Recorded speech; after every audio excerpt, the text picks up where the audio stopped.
Okay. Good evening, everyone. Welcome to our City Council meeting. City Council Calexico Community Redevelopment Agency, Successor Agency, Calexico Financing Authority, regular meeting, November 19th, 2013, at approximately 6:30 p.m. I would like to defer to our City Council regarding closed session. City Attorney. Thank you, Mr. Mayor. Council met in closed session and discussed items A through C. Direction was given. No reportable action was taken. Okay. Next item is to call to order and attendance.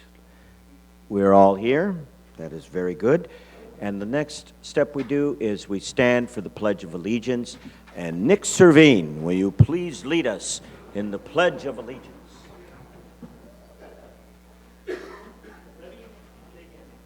I pledge allegiance to the flag of the United States of America and to the republic for which it stands, one nation, under God, indivisible, with liberty and justice for all. That was very heartfelt, very good. It's a great country. All right. Now we move on to the approval of the agenda. So is there a moved. motion? Second? Second. Second. All right. Please vote for the approval of the agenda.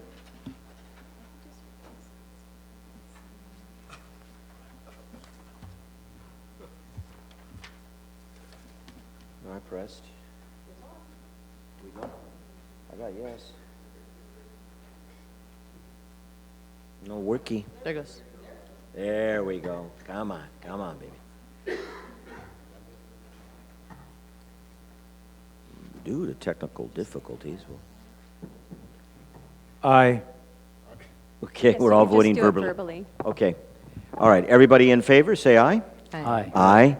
Anyone opposed? No? Abstain? Okay, the ayes carry unanimously.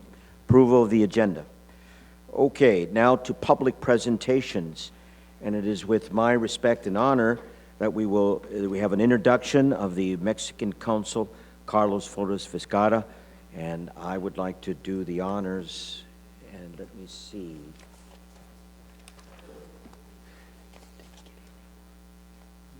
Okay, hold on one second.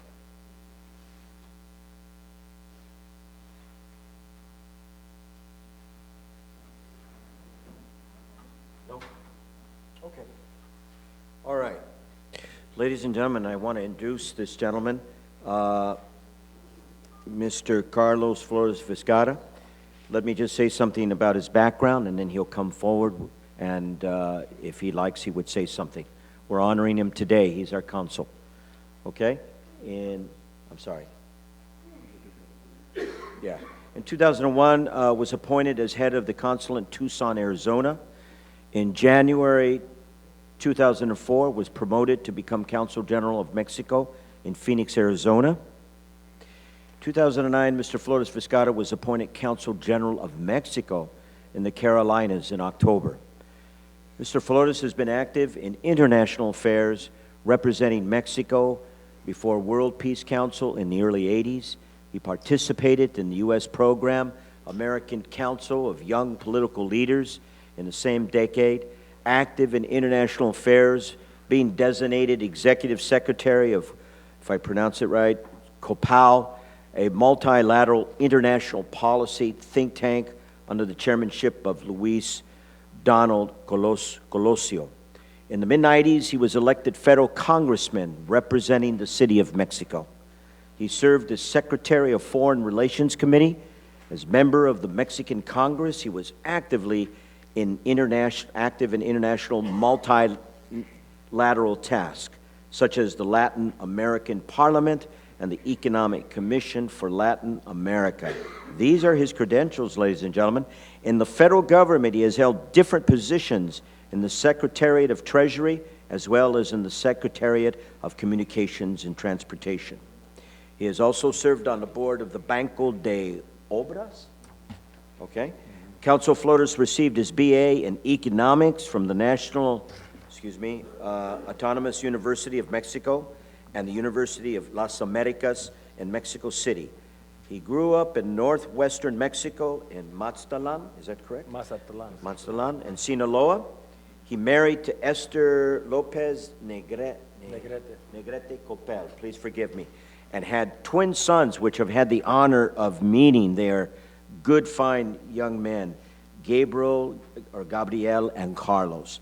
Ladies and gentlemen, without further ado, will we please honor and applaud for our new consul.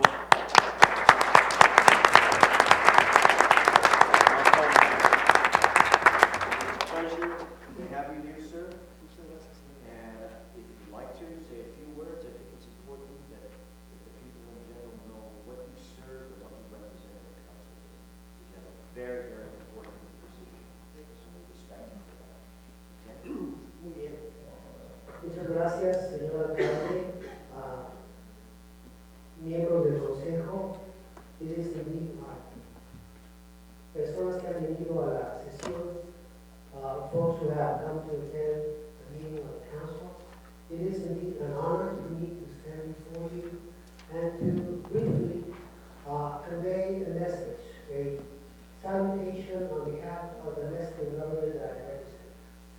You must know that no other country than Mexico has such an enormous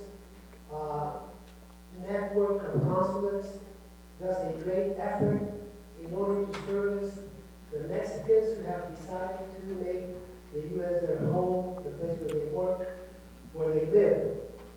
This is historical. We all know it. I believe that many of us sitting in this room are it comes to children. So Mexico has 50 consulates scattered throughout the whole territory. The last consulate to open up, Anchorage, Alaska. I would like to be there, maybe. I'd rather be here in Alaska. Good choice. But that was due to the fact that in that remote area of the U.S., beyond Canada, there's a significant number of Mexicans, over 25,000 Mexicans, who work on a daily basis, basically performing the same chores that they do here. Services, the construction trade, restaurants, hospitality industry, forestry, the fishing industry, the canneries, and so on. So the reason why there are so Mexicans here in the U.S. is, of course, of the physical proximity of the two countries, but also because the way our demographics have evolved in the past, let's say, 100 years, has made it possible for so many Mexicans to come to the United States, the greatest and most dynamic market in the world, and the most powerful country in the world, to perform a job. The mission of the consulate is to dignify the presence of Mexicans here, of Mexicans who were born in Mexico and those who claim Mexican heritage. We service them all. We do a lot of things for them.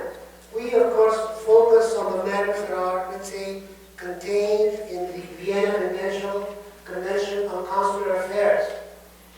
These exchanges are guided by the concept and the principle of reciprocity, meaning to say that there is nothing that can be granted to me as the representative of the Mexican government that will not be granted to the Consul of the United States in León, in Sonora, Yucatan, or even the Distrito Federal. So diplomacy is a way to make our lives more civil, to try to solve our issues, our problems in a civil way, through dialogue. And that is the reason of our presence here. We all know that this county is a magnificent place to live and work. I believe that the best times are ahead of Imperial County and of course of Calexico. We are seeing great changes taking place, and we want to be part of that. Offering our services to the Mexicans who come to the consulate. Servicing those folks who come on a daily basis to work the fields of Imperial County. We provide families with services. Whenever there's a family that is a victim of domestic violence, we have legal resources to help these folks out. Whenever there's a problem with Mexicans that are arrested because they don't have legal status, we help them to go back to our country. And in coordination with the many mechanisms of liaison that we have, have the Immigration Institute in Mexico provide them with resources and help to make their way back home. So the Consulate of Mexico is very proud to be here in Calexico. Prior to the year 2000, it used to be a bigger surface or territory that we covered, but then the Mexican government felt compelled to open up a consulate in Yuma because of the tragic events of the early 2000s with so many deaths in the desert. So we brought that number of fatalities down. So now it's about helping our folks to attain better levels of quality of life in their livelihoods, to make it easier for them. And this is coming about. California has always been a leader in that sense. Now, undocumented folks, whether they're Mexican or from other country, any other given country, they will be able to apply for driver's permits or licenses in a year's time. So there's a lot of work ahead of us.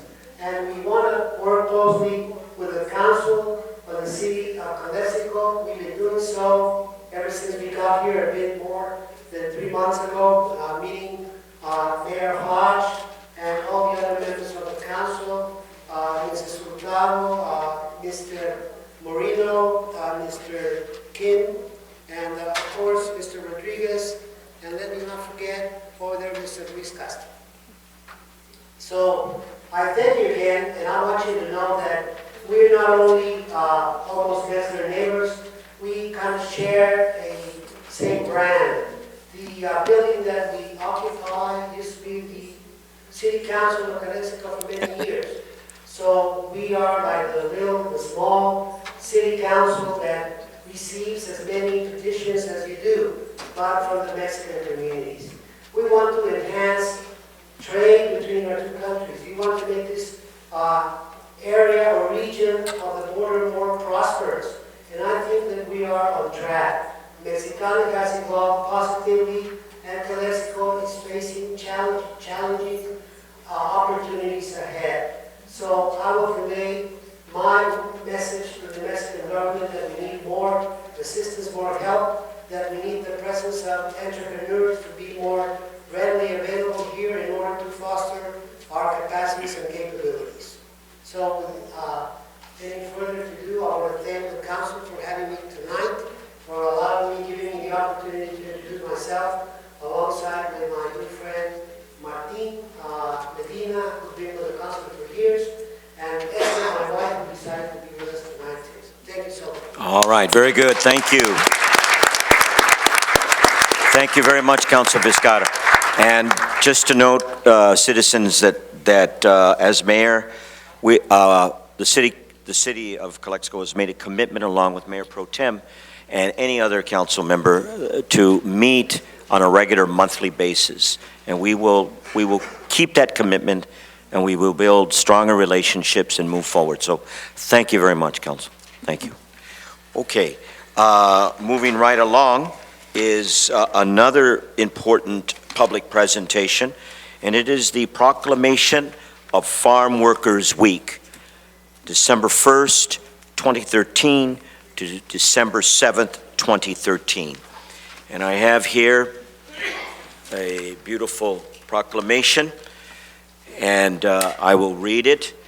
Whereas agriculture has traditionally been the backbone of the economy of the Imperial Valley, whereas Imperial Valley farm workers have tilled the soil, sowed the seed, and harvested the crops of this rich agricultural area, and whereas these workers and the agricultural industry have provided food in abundance for the people in cities throughout the nation and the world, have thus contributed greatly to the economy of Calexico and the Imperial Valley.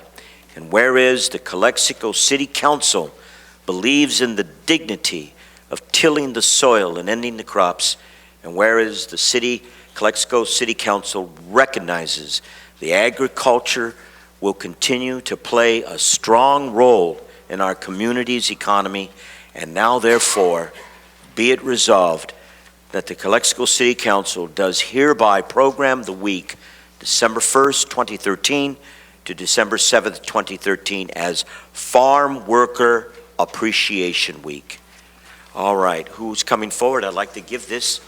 Okay, let's give her a hand on behalf of the farm workers.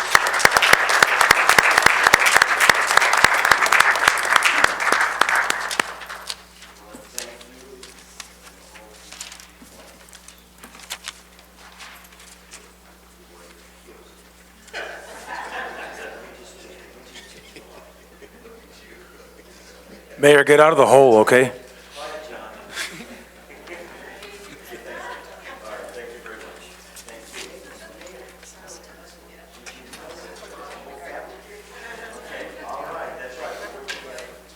Thank you very much. All right, and we hope to see many of you, or all of you, at the Farm Workers Breakfast, right? Okay. Good job. Thank you. Okay, we have these two. Thank you, co-pilot. Okay, this is all public. Okay. Okay. All right then. Before we commence with the public comments, once again, I just want to reiterate as mayor that we respect each other, we be civil, we be very careful about slanderous remarks. City Council, I know you probably think I'm very indecisive here, but today I found that 5 minutes was too long, 3 minutes is kind of short, so I think I found the happy medium. You may disagree, but I'm going to allow for City Council first round of comments to be 4 minutes. And for the public comments, it stays at 3. So here we go. This is the time for the public to address the council on any item not appearing on the agenda that is within the subject matter jurisdiction of the City Council. The mayor will recognize you, and when you come to the microphone, please state your name and place of residence for the record. While members of the public are encouraged to participate, it is unlawful to disturb or delay the council meeting with personal or slanderous remarks. If the item you wish to comment on is a closed session or consent item, please comment now. If the item you wish to comment on is on the public portion of the agenda, we will take your comment when we get to the item on the agenda. Please direct your questions and comments to the City Council. So let's proceed, ladies and gentlemen. And starting on the top of the list here, I have public comments. Mr. Ben Horton, please come forward.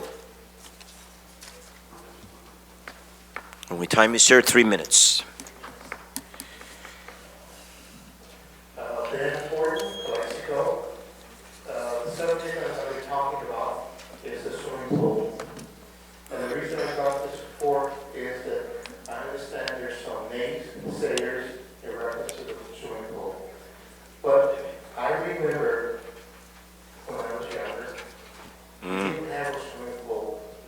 And the community turned out to raise money to get this pool for April 2010 or 11, we had an earthquake that damaged the pool. But I remember before the pool, we had many deaths in the canal. We never forgotten about that part. And we forget about history, we're destined to repeat the history. And it's beginning to come forth that our young are dying in the canal. And I think we should look at that as a community. What do we put value in, and the value should be our young, to make them happy. There are those who say we do not need a pool. I disagree. And I think I'm willing to not just to disagree with that, but to work forward to do what we did once upon a time, help to raise the money, find a way to have a pool. And if we do this, we have a better community. We need to find something to say that we have certain values that go beyond just what the money is, and it should be our youth. And I'm in favor of working together as a community. As they say, it takes a village to raise a child. It takes a community to have value what we put it in. And with that, I'm for the goal. Thank you. Thank you very much, Mr. Horton. Okay. All right, Bill, what did I do with it? Can't find the public announcement. Here, there. Give them Okay, thank you. Now we have Carmen Estrada. Please come forward.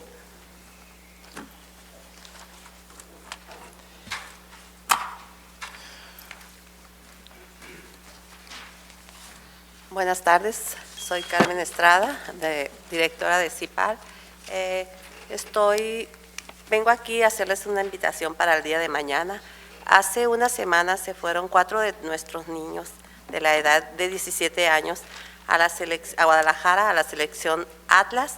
Los 4 niños son seleccionados en la sub-17, llegan mañana aquí a Caléxico y van a hacer un recorrido por la Unión Americana por 15 días. Y pues vengo a decirles, y estoy muy emocionada porque es algo grande para mí y para todos ustedes, porque este programa se hizo con el corazón, con amor, y ustedes saben, es algo grande porque es la comunidad y somos los papás que llevamos este programa. Y quiero decirles que Caléxico es grande con 4 niños seleccionados en la sub-17. Por 15 días van fuera, así es que hay que recibirlos con amor y con cariño, y unos balones llévenles, por favor, porque les hacen falta. Gracias. Thank you very much. Would we have next, excuse me, please Mayor. come forward, Maribel Padilla. Mayor, Yes, sir. excuse me. I'm sorry. Carmen, no escuché a qué horas. De la tarde. Gracias. Thank No. you. Thank you very much. Okay, next. Okay, Maribel, we're all here. We respect each other. Decorum is important. 3 minutes, miss.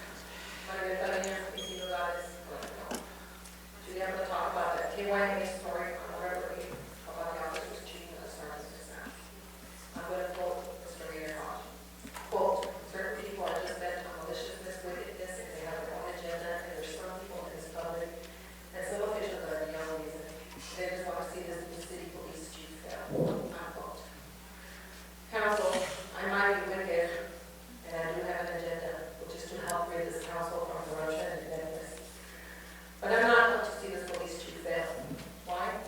Because he has done it on his own. Let's talk about fail. Human resources failed when they did toss out Mr. Paul's application when it did not meet the minimum requirements. City manager failed when he created a circus with a whole panel interview show brought forward for Mr. Paul's nomination up to the council for consideration. Mayor Hodge, you failed when you appointed CPO President Aragón to the panel so he could vote for his studies.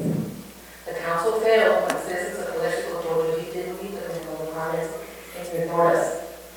The council failed when the citizens of Calexico asked the council to toss out all the applicants and start new recruitment. Again, ignored us. Council Carrasco and Kim failed when they wanted to hire their unqualified buddy. Mayor Hodge, you failed when your student vote approved the selection of Mr. Tavares. Chief Tavares failed when he and his buddy CPO President Aragón just the sheriff of Marion County. Chief Tavares failed when he went to a narcotics task force meeting attended by city, county, state, and federal chiefs and complained about the sheriff of Marion coming to this town or this city and embarrassed the Calexico with all his actions. Chief Tavares failed when when he sent Sergeant Duran to a meeting at the Sacramento meant for upper management. Last night, the lieutenants and the chief are upper management of sergeants. Chief Tavares failed when he asked LNA Shuttle for a feasibility report to have his study asphalt when he knew full well that Plaza had already provided one. Chief Tavares failed when he decided to order the passing score on the sergeant system from C average to D in order to make it easier for the less smart officers to pass it, and still there is alleged cheating. So how is it, Mayor Hodge, we the citizens are the ones wanting the chief to fail when all of you sitting here have contributed to this flag failure? Then you wonder why you're calling Castro again. And you think after you put on TV, let the citizens of Calexico for your errors. We are going to vote for you next November? I think not. By the way, is any your mayorship over in December? Or are the three amigos going to pull another shenanigan to heal the city and keep you on in that position longer? You might call me wicked, or bitch for that matter, but nonetheless, the truth is, you all have failed the citizens of Calexico. Thank you very much, Maribel Padilla. Next, Angel Esparza. Angel, good to see you. Did I fail to pronounce your name right? No, you're Okay. good. Do I pass these out before or during or after? No? Pass them out now so we can look and relate to what you're talking about. Angel Esparza, 1620 Rockwood. Good evening. I came with very exciting news. Over the past few months, my team and I have been working on our 4th edition of our magazine, which is titled the Success, Inspiration, and Motivation issue. And we're highlighting 20 individuals from our community that have success stories, inspirational stories, so we can motivate the youth in our community so they can read about them and be motivated to follow their dreams. What you guys are seeing is just a sample of a profile of the layout, and then we have a section that focuses on younger people. It's pretty much a personal development book with examples of CoCLX people. And so we're also doing a documentary. We are doing all the interviews, so we said we might as well film the interviews and put together a documentary on success in CoCLX. And what I came here today was we would love for the city to sponsor this project. We would give you guys a full-page ad on our magazine and showing the councilmen that supported this project, and we would set you guys as co-producers on our documentary.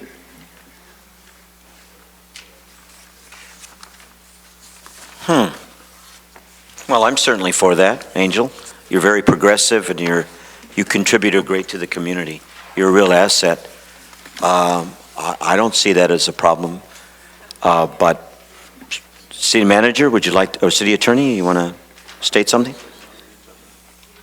Right, so it's not on the agenda, so council. So we can't do vote on anything? it, But you could. You could meet. Right, if you wanted to. I'm meet sorry, with the say it city again? manager.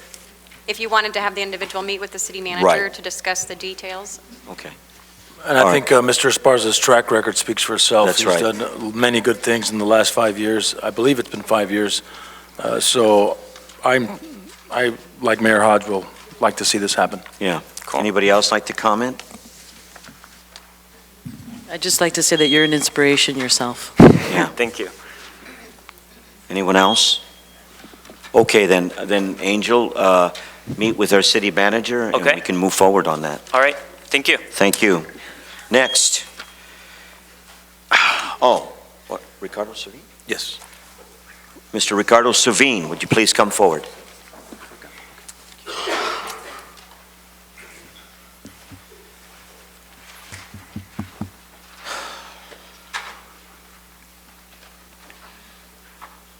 Good afternoon. My name is Ricardo Servin. I live in 82 in CoCLX. I'm talking about regarding the swimming pool. We used to have the swimming pool swim team. It's called the wetbacks. Ah. Okay. Wetback. The wetback was number one in the valley in swimming competition. Well, like Mr. Horn said right now, the third people that are against the swimming pool, how you guys could fight to make the swimming pool for the youngsters that are available right now. That's all I need to tell you guys, to support the swimming pool. Okay. Thank you very much. Thank you very much, Mr. Savine. Next, please. Is that it? Next. No more? That's it. Okay, at this point, we don't have any more public announcements, so let's proceed. And we have general comments by council. Anyone would like to speak up in general comments? Okay, not Councilman Castro, Councilwoman No comment. Hurtado. I'd like to congratulate the Grand Plaza Outlets on a extremely successful grand opening. We started out our day at about 8:30 in the morning. cutting the ribbon for our new shuttle service, a brand-new shuttle service, free shuttle service provided by the outlets, picks up individuals at the border, drops them off at the outlets every 15 minutes. It was a really fun morning. Got off the outlets and started out there, and it was just beautiful. And we had a lot of fun, almost like a cheerleading session with all the kids that work for Nike. That was a lot of fun too. The amount of people that were there and the amount of sales is just spectacular. And it's exactly what we needed, exactly what we wanted. The Grand Plazas will bring a totally new game to the city of Calexico, and we're ready for that.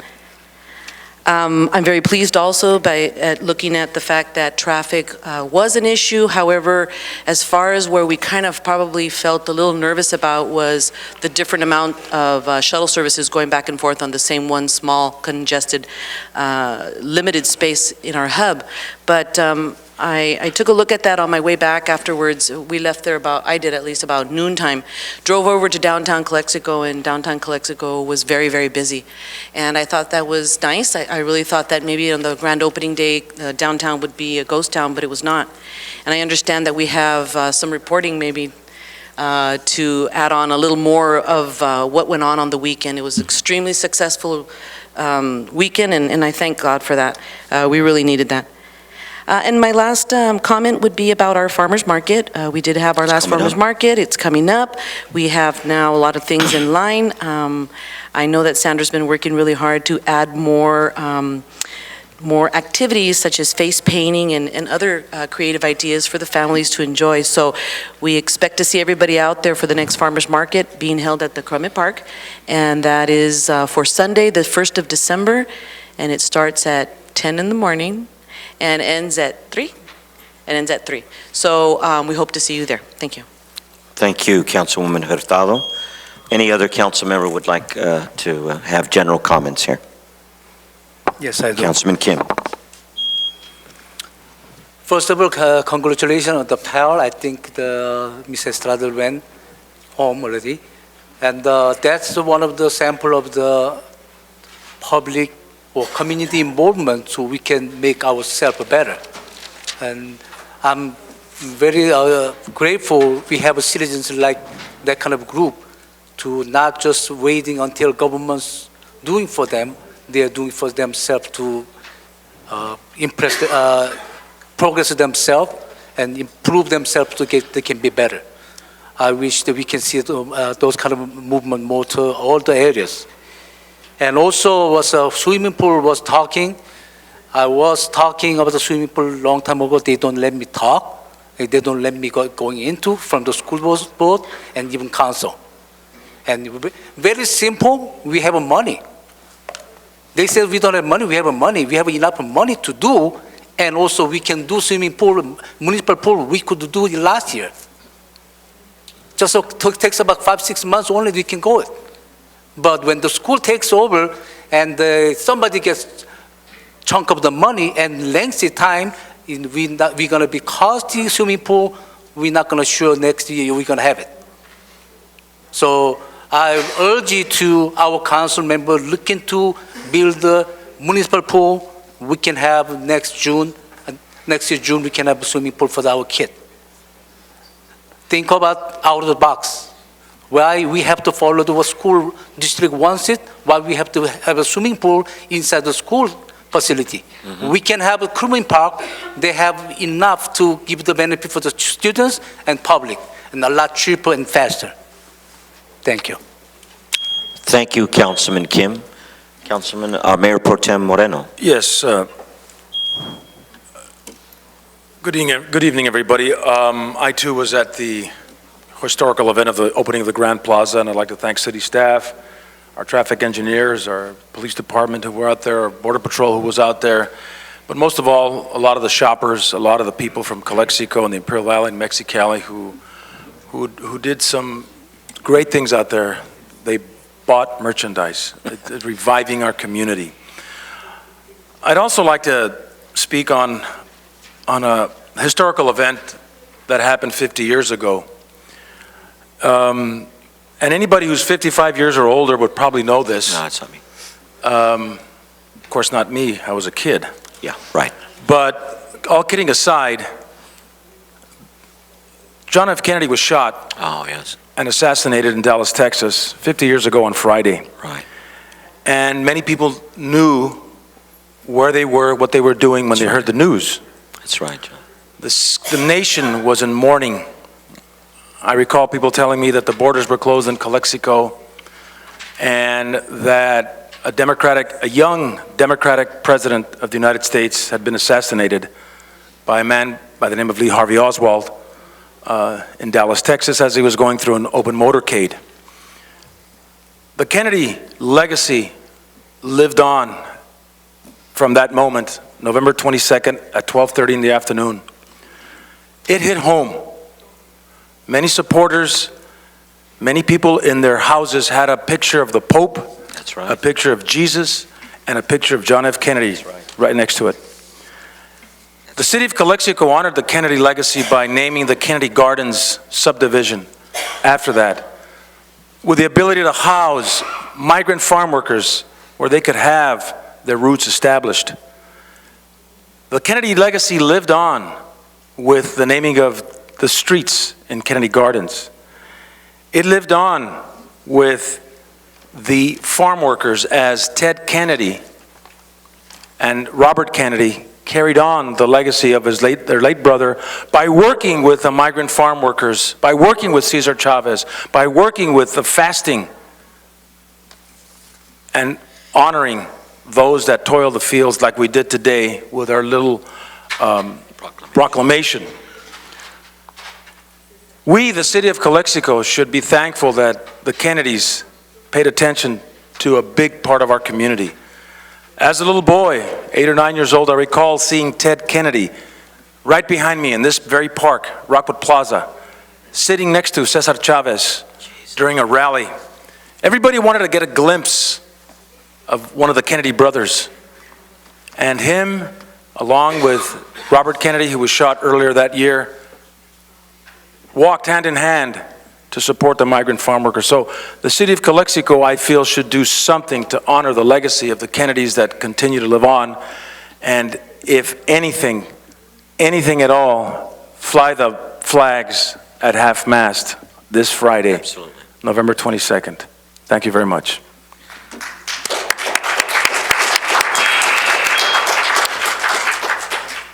Mayor Pro Tem, I think that was an eloquent and deep felt comment, and I want to thank you.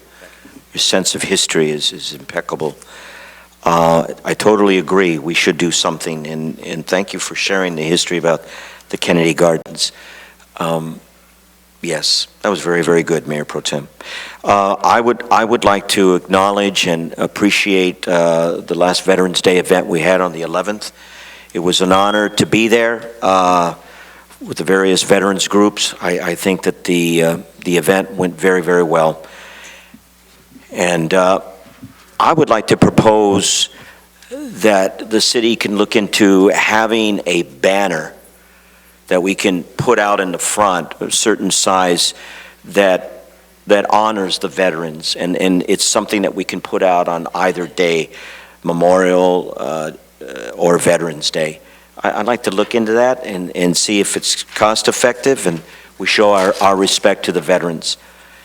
Also, it was a pleasure to be with Councilwoman Hurtado and Mayor Pro Tem John Moreno and city staff and Oscar Rodriguez to take the first bus ride to Grand Plaza. Ladies and gentlemen, I am so happy for all the citizens in Calexico.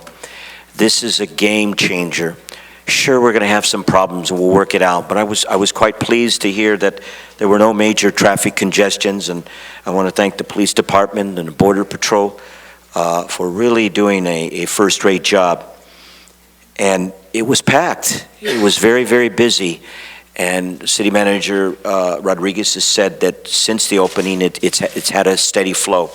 But I would like to share with you from Ron Hawley, the General Manager, that on that opening day, Michael Kors had the best grand opening in their history here in Calexico. Perry Ellis and K Jewelers made their weekend sales quota in the first hour and a half of the opening. Old Navy bought extra merchandise and stored it in one of our vacant stores, and by 6 p.m. on Friday, they sold through everything out and was desperately searching for more merchandise. A restaurant near Walmart that we know of reported sales increase of 30% over the same period last year. That's what really makes me happy, that there were some businesses already established and their business, when they compared last year's sales, went up. Now, I'm only wanting to assume that it had to do with the overflow of the people that had gone to the Grand Plaza. So you're going to see your city change for the best. And remember, it's only the first phase, and they still need to complete 28 stores that first phase. And I've heard some comments, and we've got to get that food court in. And Mr. City Manager, I hope we can convince the owners to do it before Christmas time. And greenery, there's lots of other touching up, but I am so very, very happy for the citizens. So that's all I want to say. Now we would like to defer to comment. Oh, I'm sorry. Well, once again, Councilman Castro, did you want to make any comments? Well, on the issue with CPAL, I want to congratulate CPAL and Carmen Estrada and Same here. all the coaches for the tremendous job what they're doing with the kids. And I believe the 4 kids, I believe the parents of the kids are very proud of them.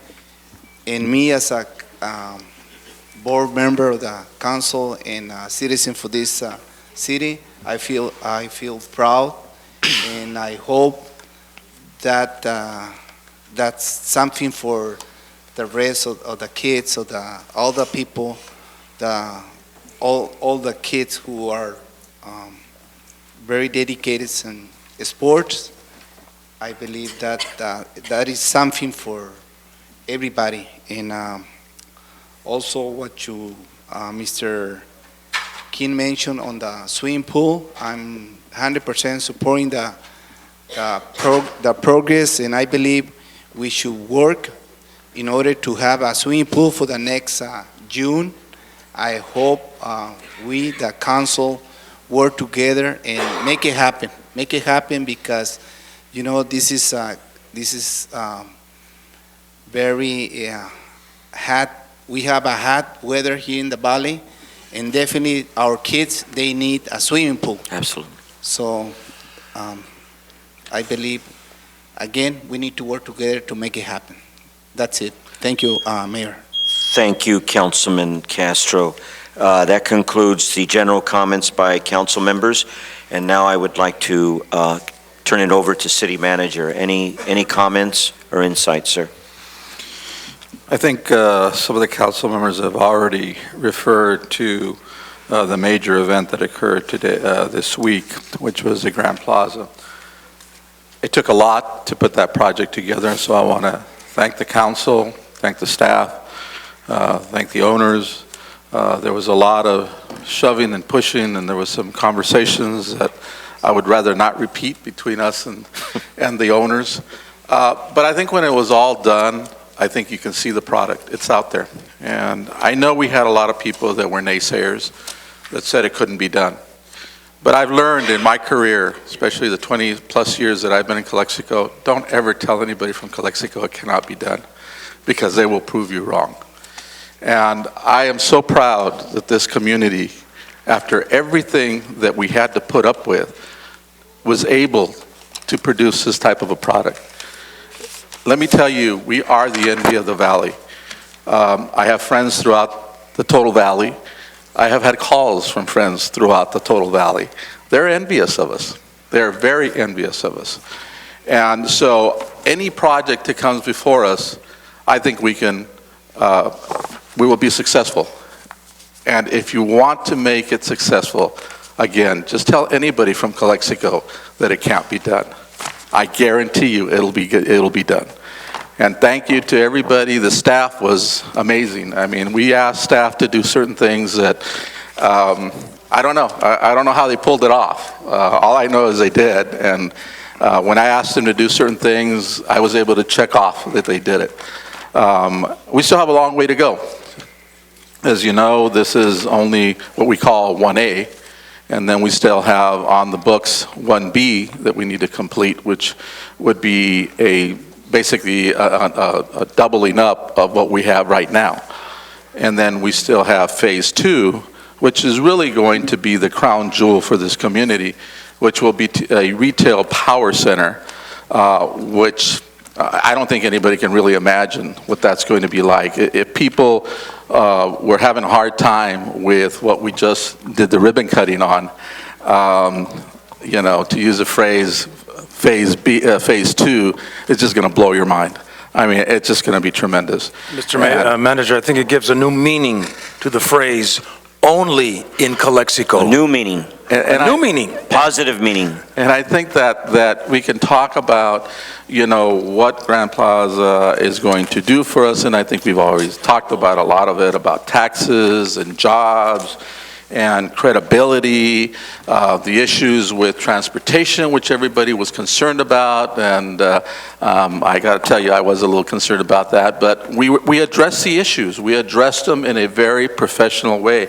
I also got to thank the bus owners. We had a meeting, the owners, and we sat down and we designed how people were going to utilize our terminal to make sure that we did not have problems. And given differences of the people that we had in that room, we came to an agreement, and people stuck by that agreement. And as somebody has already said, it worked. It worked. You know, traffic flowed. We had one accident, I think, throughout the whole weekend. You never put a small car against a big tractor 18-wheeler, you know, so I mean, that was bound to happen. But one accident throughout the whole weekend, I think, was a tremendous success to be able to move that traffic into that center with only one incident. At one point, I know I talked to their security, and their security told me that at one point they had 10 parking spaces left. That's it. In the whole center, they had 10 parking spaces left. They had to move people into the employee parking side in order so they could continue to get vehicles in. We're already talking about doing some more space on the west side for the Christmas season because we're not going to have enough parking. We think there's a lot of parking out there. There's 2,500 spaces, and yet they were all full. So it's a tremendous, tremendous addition to this community, and I think what we take from it is that it can be done. Regardless of what our differences are, a Calexican will always get there. And I am very proud to say I was born in Calexico. No matter where I've worked, I've always carried that flagship with me.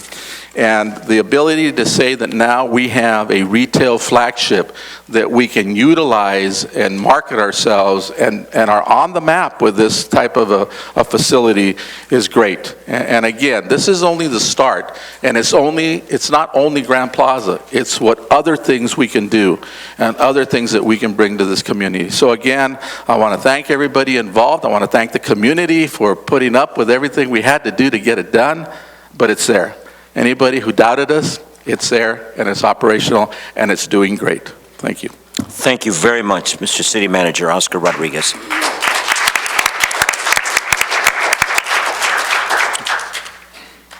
Okay, moving on to consent agenda items.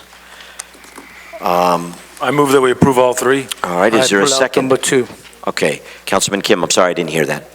You want to pull? Number 2, so that means rescind my motion, and I say we approve 1 and 3. All right, is there a second to approve 1 and 3? I'll second for 1. All right, thank you, Councilwoman Hurtado. So please vote to approve 1 and 3 on the consent agenda.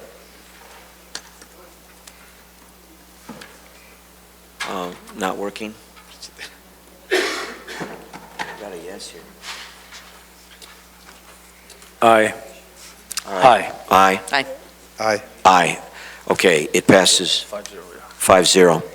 Okay, Councilman Kim, this is your item you pulled, so you have 4 minutes to comment and respond to it. The one thing is, I believe the September 5th meeting, page 5. Okay. I think the page wrongly to move to in the middle, but in the bottom said Mr. Kim stated he was voting no because he could not see that without the 13-14 budget report for $13.5 million, not the $3.5 million. Because they had a balance of 13.5. So you're pointing out an error? Yes, You yes. want to correct it? Yes. Okay. And Duly the other noted. one is, I believe I think Mr. Castro, I think he's found it. You want me to type? About the September 17th? Page 12, September 17th? September 17th? Yeah.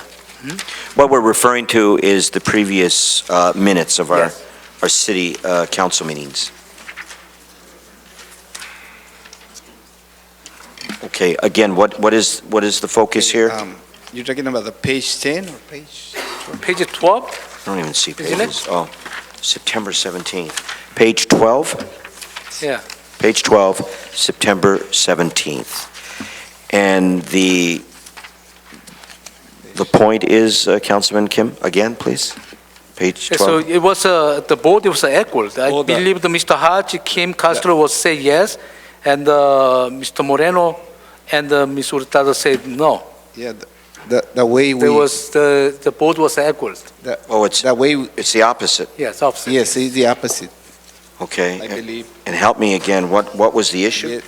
Was the subsidizing the public transportations. Oh, that is correct. Gabby?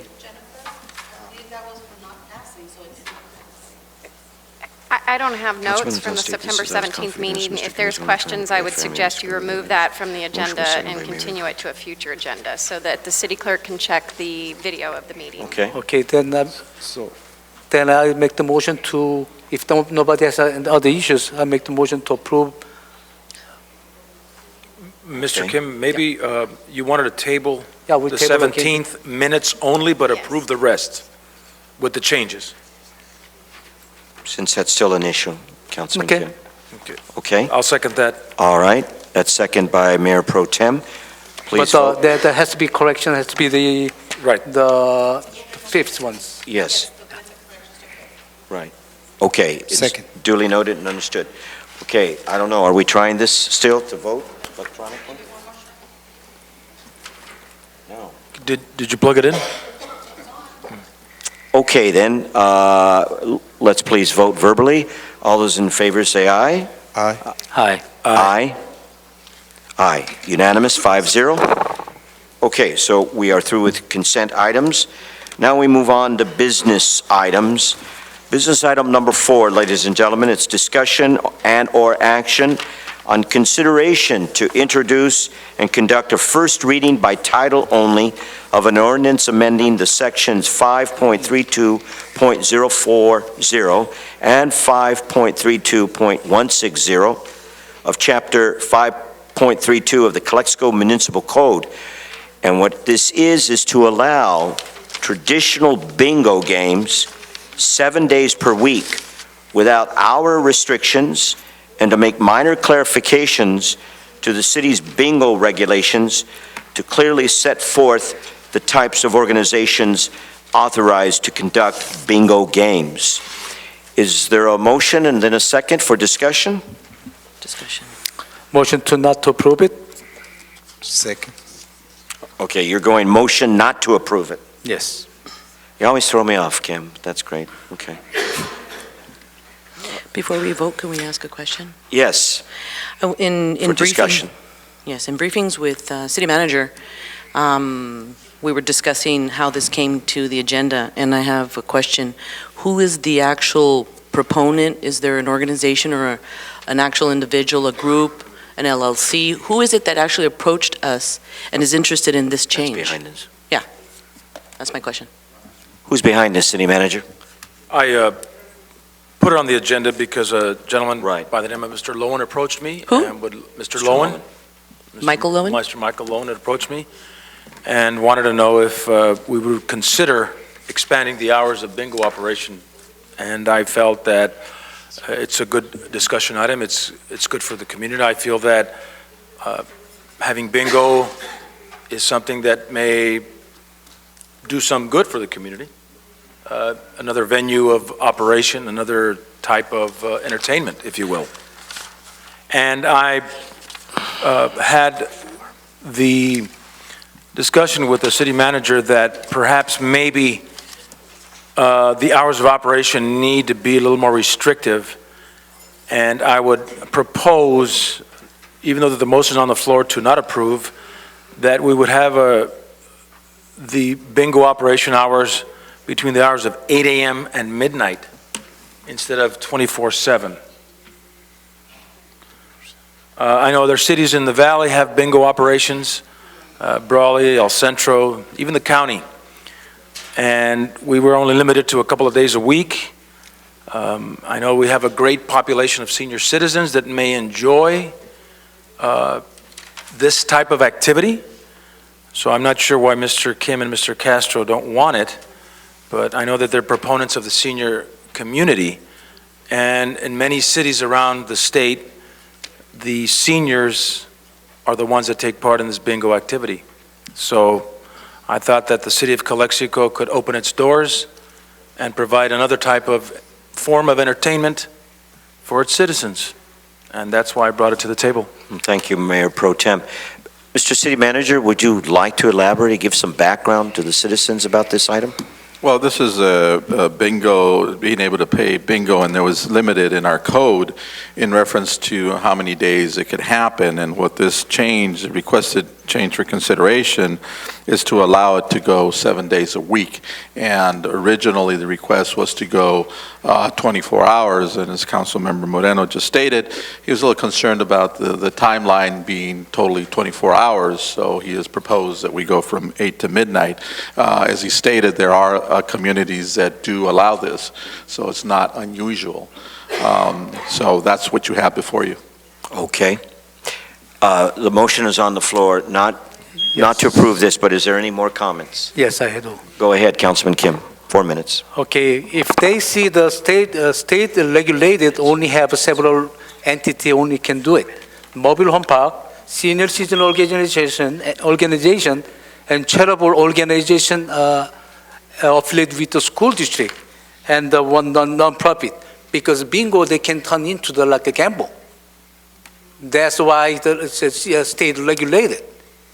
Now, if this one can be like bring all the videos every each table to 24 hours or 7 days, the whatsoever, they're gonna make it like a calientes. So we're gonna have a gambling rooms there, so people can start gambling here. There's another casino. It's, I can support we have gambling in here, legalizing by the tricky using the bingo, and probably senior citizens, they like to have it, but they're gonna be addicted with the gamble. Addicted? They might gonna be addicted with the gamble. They don't have nothing to do. We're all addicted to something. Well, I've been seeing through my life a lot of people living addicted to gamble. They addicted to go to the Las Vegas. No. Even they lose the business and the True. marriage. So gamble shouldn't be allowed. So I believe the concept from the state we well adopted, and some certain groups only as recreational activities permitted. I believe we keep the ordinance as it is, to not to coming the gambling in our town. Well, we're getting a casino pretty soon, so there are going to be a lot of gambling when that comes, but I think this is just a different level too. I think this is just a policy change allowing the number of days that bingo can be held. It doesn't say anything about crap games, it doesn't say anything about roulette, it just says bingo. So bingo to that. Yes. Okay. The bingo can be the gamble. It's just changing the hours, the time frames. Mr. Mayor, can I Yes, clarify ma'am. that the state law only allows this, as Councilmember Kim says, for certain organizations. They have to be charitable charitable organizations, mobile home park associations, senior citizen organizations. This isn't going to be, we're not changing that. That's required by state law. And that's what's being proposed. It's still in there. We It's still didn't in there. change that portion of it. So- The only changes are that The hours. the hours. Our ordinance limited it to 2 days a week. So- Now it's going to be, it could be 7 days a week. Okay, can you In the proposed can you restate again for clarity for the folks? What these bingo games are for, again, charitables or can you? It's essentially those that are exempt from payment of bank and corporation tax, which are nonprofit entities, mobile home park associations, senior citizen organizations, and Okay. charitable organizations affiliated with a school district. And the other thing to note is that state law only allows what is called remote caller bingo. So remote caller bingo is when you would have a machine, the bingo game's not actually going on at the place where, you know, the senior citizens are gathered. That's only allowed 2 times a week, and that's not changing. Traditional bingo is what's being allowed 7 times a week or every day a week in the proposed ordinance, and that's where the person is standing there calling the numbers. The actual G4. bingo game is going on with the senior citizens. So Okay. that is the only change that is being made, is to allow that traditional All right. bingo format to be held 7 days a week by these charitable organizations, senior citizen organizations. It's essentially a fundraiser that state law has allowed. Okay. So But- just to clarify, But they In can, case they there were can, any- they can team up with some of the charity groups or some of the non-profit organization. They're gonna became profitable to make the profit as a business. Just like a casino, they hire the Indian group to open the casino. The same tactic, they can be used, open the bingo to get the gambles going All around. right, thank you, Councilman Kim. You've had your comments. I'm sorry, Councilman Castro, did you comment at this time? I'm supporting the bingo issue, but what I, like Mr. Rodriguez said, he mentioned that the city ordinance said two times a week, right? Remote, And my- remote being, or, And my concern is the applicant, they look for 24 hours a day. well, and, that's original, but Mayor Pro Tem has made an amendment to that. And 8 a.m. that's to the 12 reason I'm midnight. against that, so. Yeah, I am too. I believe that is something that I concern. All right, once again, remember on the floor is a motion to not pass it, but let's continue. Are you through, Councilman Castro, or any more comments? I'm done. Okay, thank you, sir. Councilwoman Hurtado, would you like to make any comments? No. All right, I would like to make comments. I understand the concerns that Councilman Kim has, but I don't see this, I mean, these are nonprofit and charitable organizations. I think that would do well, and it's bingo. I know my mother loves to play bingo, and I agree that this could be possibly some kind of activity that would involve senior citizens and something that they would enjoy.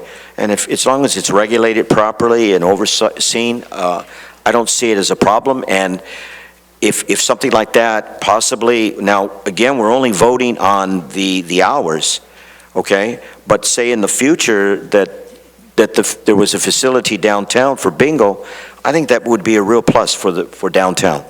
So, Mr. Kim made a motion not to approve it. Was there a second? Once again, if there's not a second, it dies. There was second. I'm support that. I'm second, Mr. Kim. So you are saying you want to vote to not pass this item? 20, Okay. 24 hours a day. Okay, for 24/7. 24/7, second. Okay. Okay. Take a vote on that one. Right. And then can we come back on? I can make Okay. another motion. All right, you can make another motion, I got you.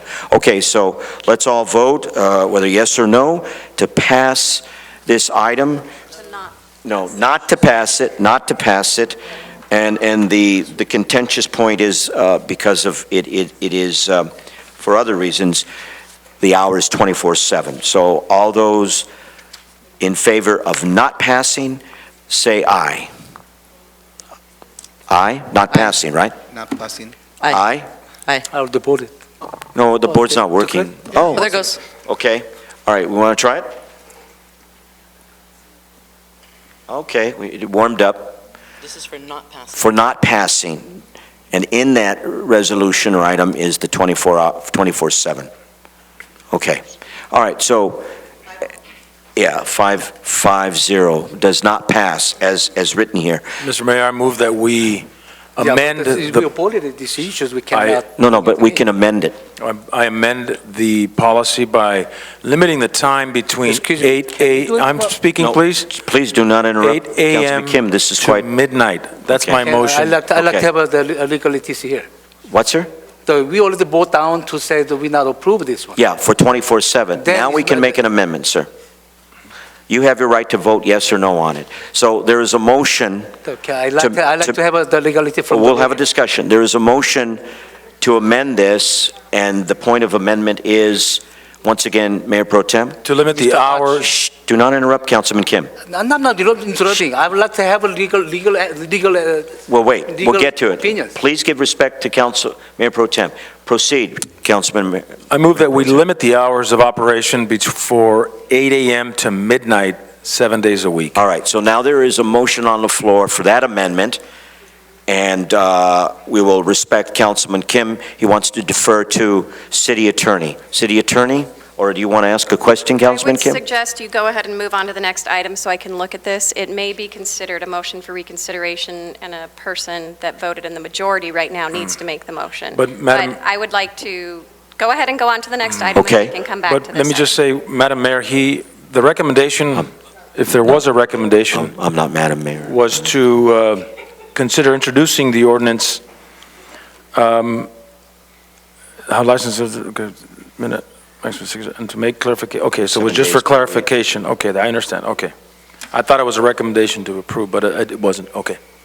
All right, then. So let's respect City Attorney's wishes. So we'll move on to the next item, and you'll tell us when we can come back to this, City Attorney?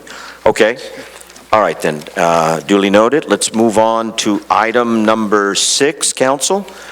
It is to authorize the city manager to sign agreement with Radco for an emergency basis to repair one storm drain manhole at the intersection of First Street and Heber Avenue. This is an issue for Mr. Haki, the we're supposed to Department do of number Public 5. You Works. jumped to number 6. Oh, We did jump I? to the agenda, number 5 supposed to do. Oh, I apologize. Okay, You're not reading it from the agenda, you're reading it from okay. I'm sorry. Okay, skipped it. Skipped number 5. My apologies. Let's go back to item number 5. Okay. Authorize, it is another issue with Public Works. Authorize the Public Works Director, City Engineer, to purchase 3 24-inch gate valve from HD Supply Waterworks in the amount of $77,905.46.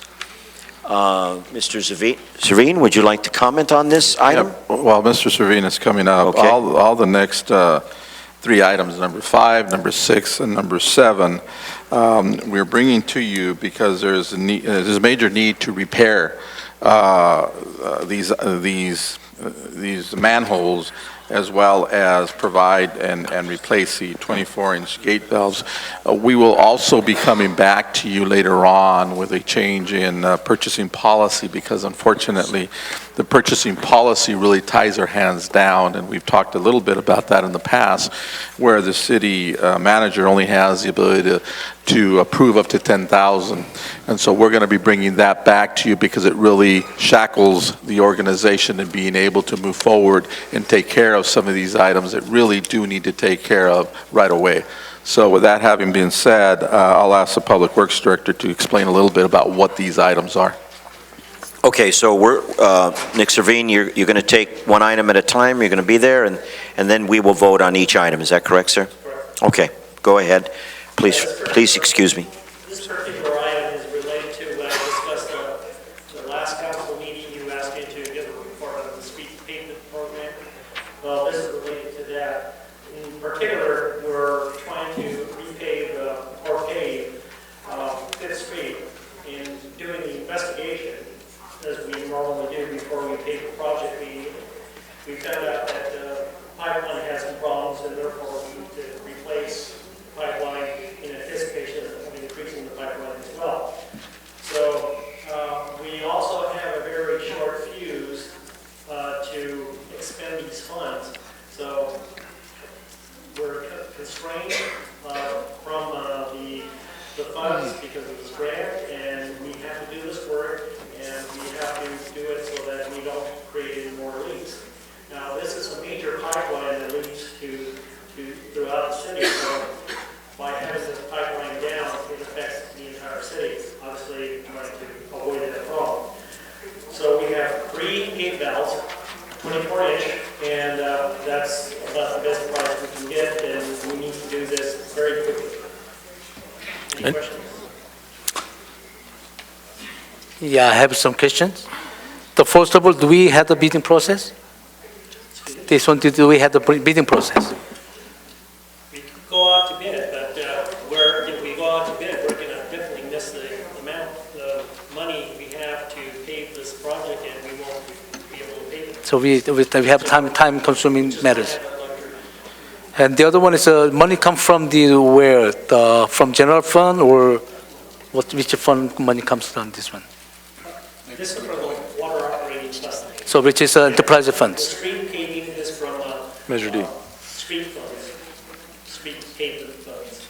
But this gate itself is coming from the water funds, like enterprise funds. Correct. So we're not encroaching our general fund in there. No. Okay, thank you. Any other questions for Mr. Servine? Maybe a comment to Oscar with regard to the fact sheet, the City Council agenda fact sheet. The question that was just asked right now, which fund it comes from, which normally any expenses with regard to water, sewer, and things does come from that. But because the source identifies only the account number, the actual accounting account number, maybe next to that in parentheses, you can identify which, in layman's terms, what source that really is. We'll put on there when it's a Yeah. water fund or a sewer fund, a utility fund. Right. That would help. That's all questions I have. I mean, comments. I have read this and studied it, so I have no comment. Motion to approve, Mr. Mayor? Okay, is there a second? Yes, sir. All right, once again, my 2 favorites here, always motioning and seconding, Mayor Pro Tem Moreno and Councilwoman Hurtado seconds I it. did the second. Oh, I apologize, Councilman Kim. I apologize. Must have been a change in your voice. Okay. Please vote.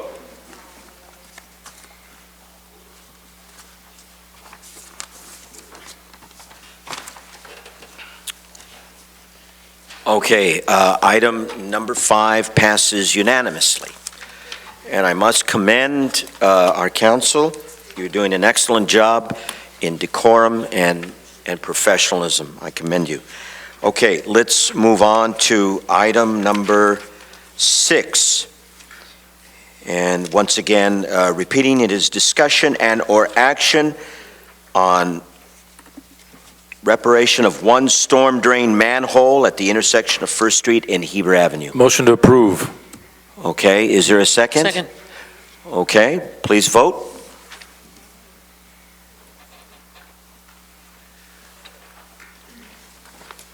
Unanimous.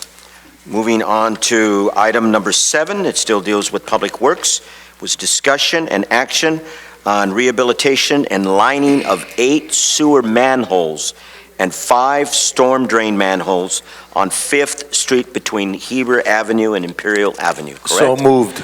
Okay, motion made by Mayor Pro Tem, second by Councilman Kim. Please vote.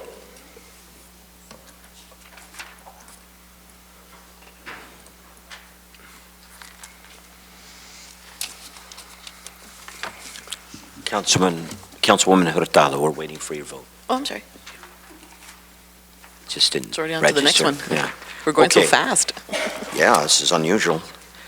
Item number 8, business items, appointments. Councilmember Castro, appointment to the Business Improvement District, the Library Board of Trustees, and Historical Commission. Councilman Castro. I would like to appoint for the next public council meeting. You would like to put that on hold and make the Yes. appointments for the next council meeting? Please note that. Okay. Yes. We're still with appointments. Council Member Hurtado, appointments to business. He says next. Okay. Council Member Hurtado, appointment to Business Improvement District and Planning Commission. Just want to remind all the council members and yourself, Ms. Mayor Hodge, that Yes, ma'am.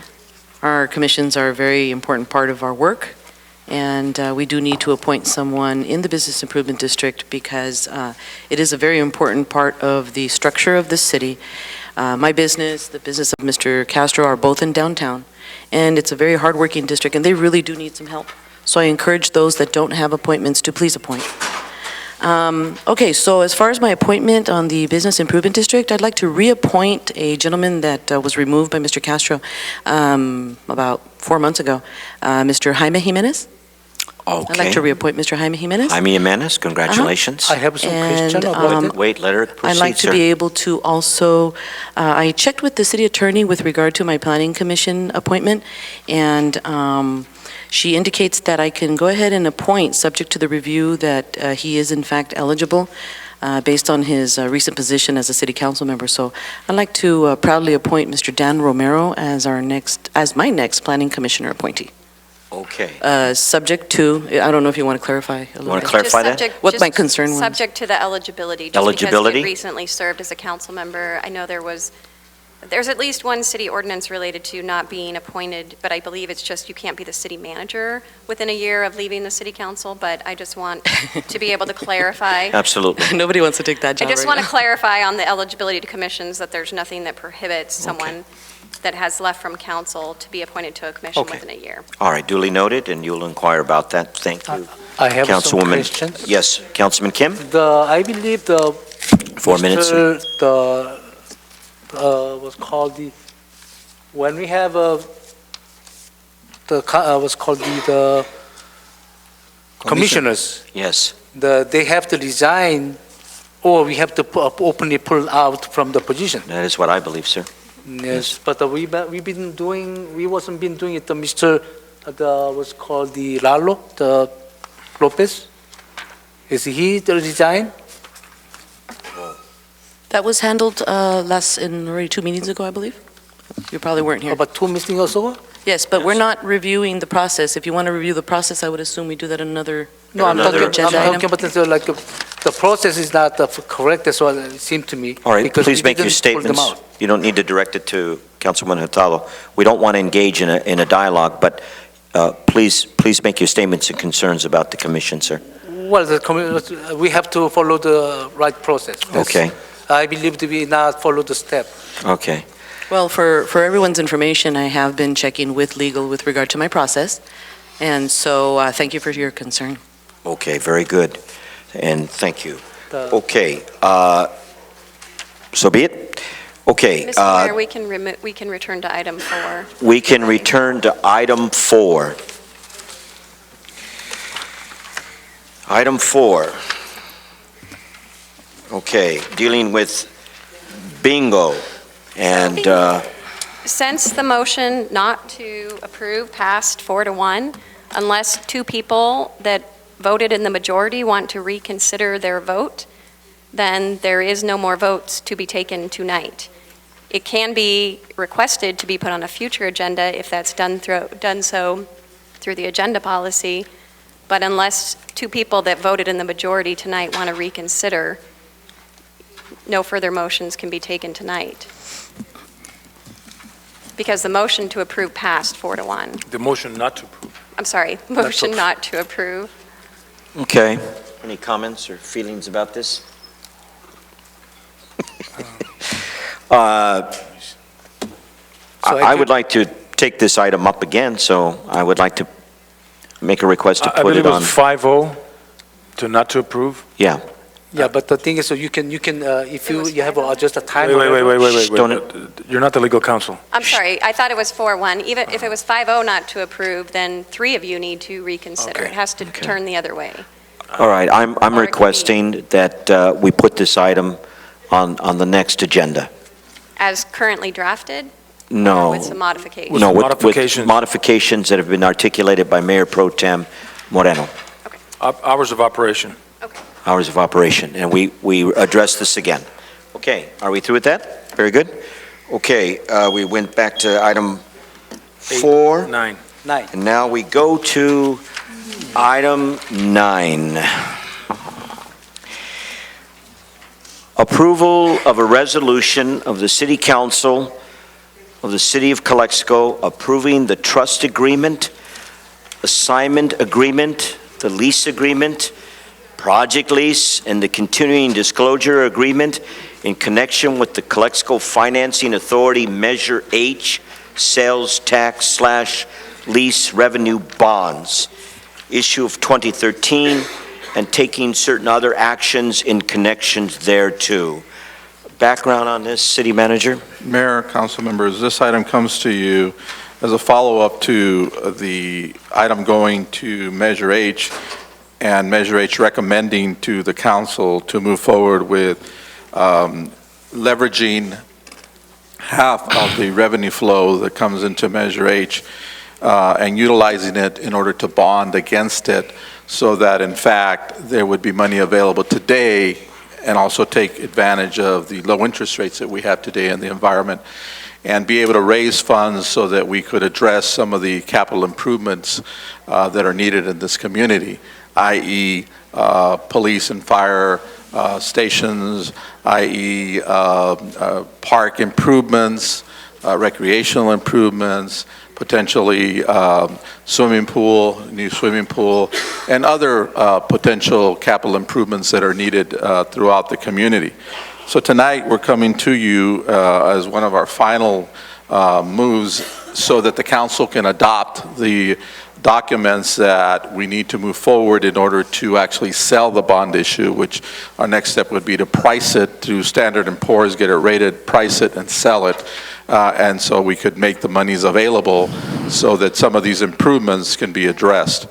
Having said that, I'm going to ask Marshall Lynn, our financial advisor, to come in and take you through the process of where we're at and some of the items that we need to do in order to finalize this particular direction that council has given, so that we can finally have funding available so that Measure H can recommend the particular projects, and the council then would have the ability to approve or deny those particular recommendations.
receipt of easing, which is really the federal government injecting $80 billion a year into the national economy, has really kept rates down artificially low. So why is this important to the city? Because the bond market moves dramatically, and not in a positive manner, quantitative easing. And we saw an uptick about 90 days ago, just a mere mention of quantitative easing, and then the bond market went up anywhere 50 to 100 points, which means that in the city that measure age,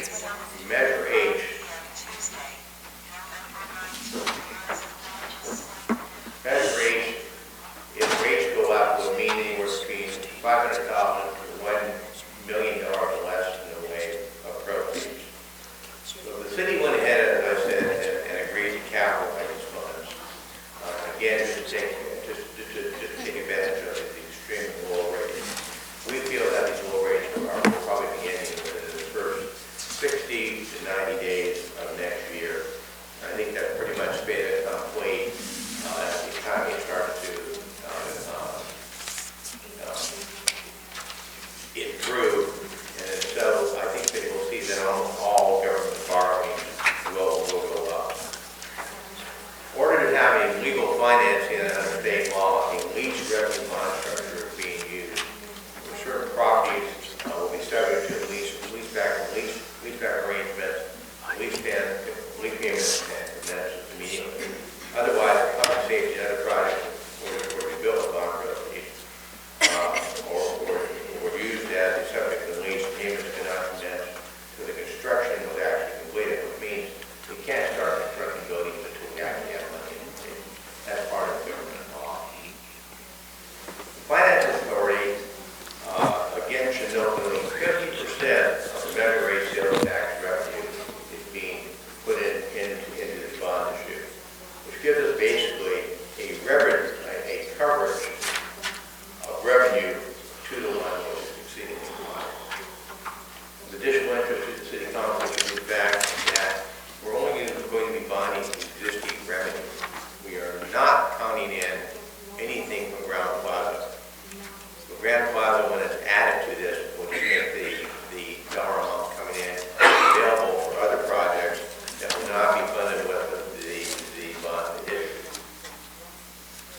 I think all this is really important for the simple reason that Grand Plaza, as I stated before, is a game changer for the city. I think that the city needs to be able to adjust to this changes. We need a new fire station. Ultimately, we need a new police station.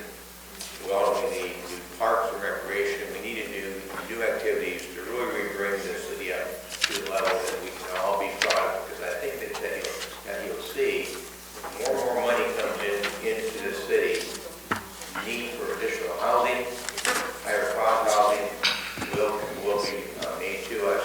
I think that you'll also see for the next 36 to 60 months property values starting to grow in the city. So again, in order to uphold the vision of the city, improvements do need to be made as quickly as possible. This evening we have a host of financing documents, and we have a very long, very large pile of documents. And the city council will walk me through more than please go through the page by page. And Mayor Hodge just said no. So it'll take about 2 to 3 hours. But No. Any questions on them, I'll be more than pleased to answer them.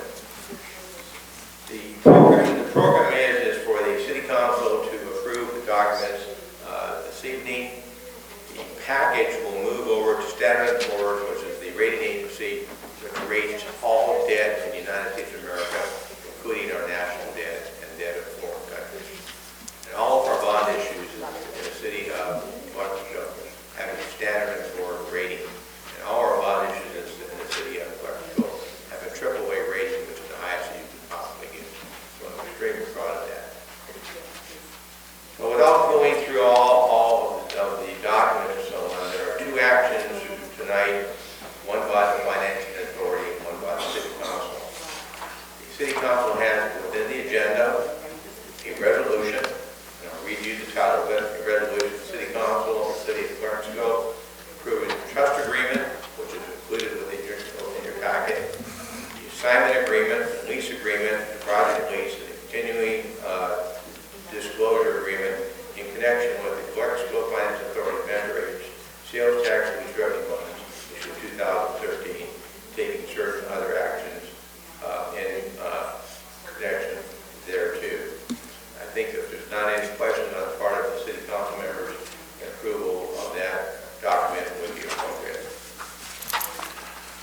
Mr. Mayor, I move that we approve this item. Is there a second for discussion? Second for discussion. Okay. Let's discuss, whoever cares to discuss, and then let me just ask, after we're through discussing, I don't mean to put you on the spot, Chief Mercado, did you want to come up or say anything after we're through discussing? Well, I'll let you have that opportunity if you feel like it at the time. Okay. Would you permit me to begin, please? Mayor, are there any members of the public that are here to speak? I don't have any slips, but is there, we can allow it, right? Well, we should have public comment before council discussion if there are members of the public. Okay, once that again, want I don't have slips on this item, but can we still allow them to come up? Oh, absolutely. Okay, so you have this opportunity, ladies and gentlemen. City Attorney is absolutely right. You have the opportunity as the public to come forward and comment on this bond issue. Even though you didn't fill out a slip, is there anyone that would like right now, other than the chief, possibly, to come forward? Anyone from the public to give their views on this? I feel like a teacher. You'll get 2 extra credit stamps. No. Okay. All right, I don't see any movement. So, City Attorney, no one from the public cares to come forward. Okay. Let me set the trend here. Marshall Lynn, excuse me, and City Manager Oscar, I know you're going to be surprised and disappointed, and I respect your hard work, but I've had to reconsider. I seem stuck as a public official, and let me give you my explanation. Not too long ago, I was informed that there was the feasibility study done by a reputable company to determine if there was potential upgrade or demolishment regarding the fire station.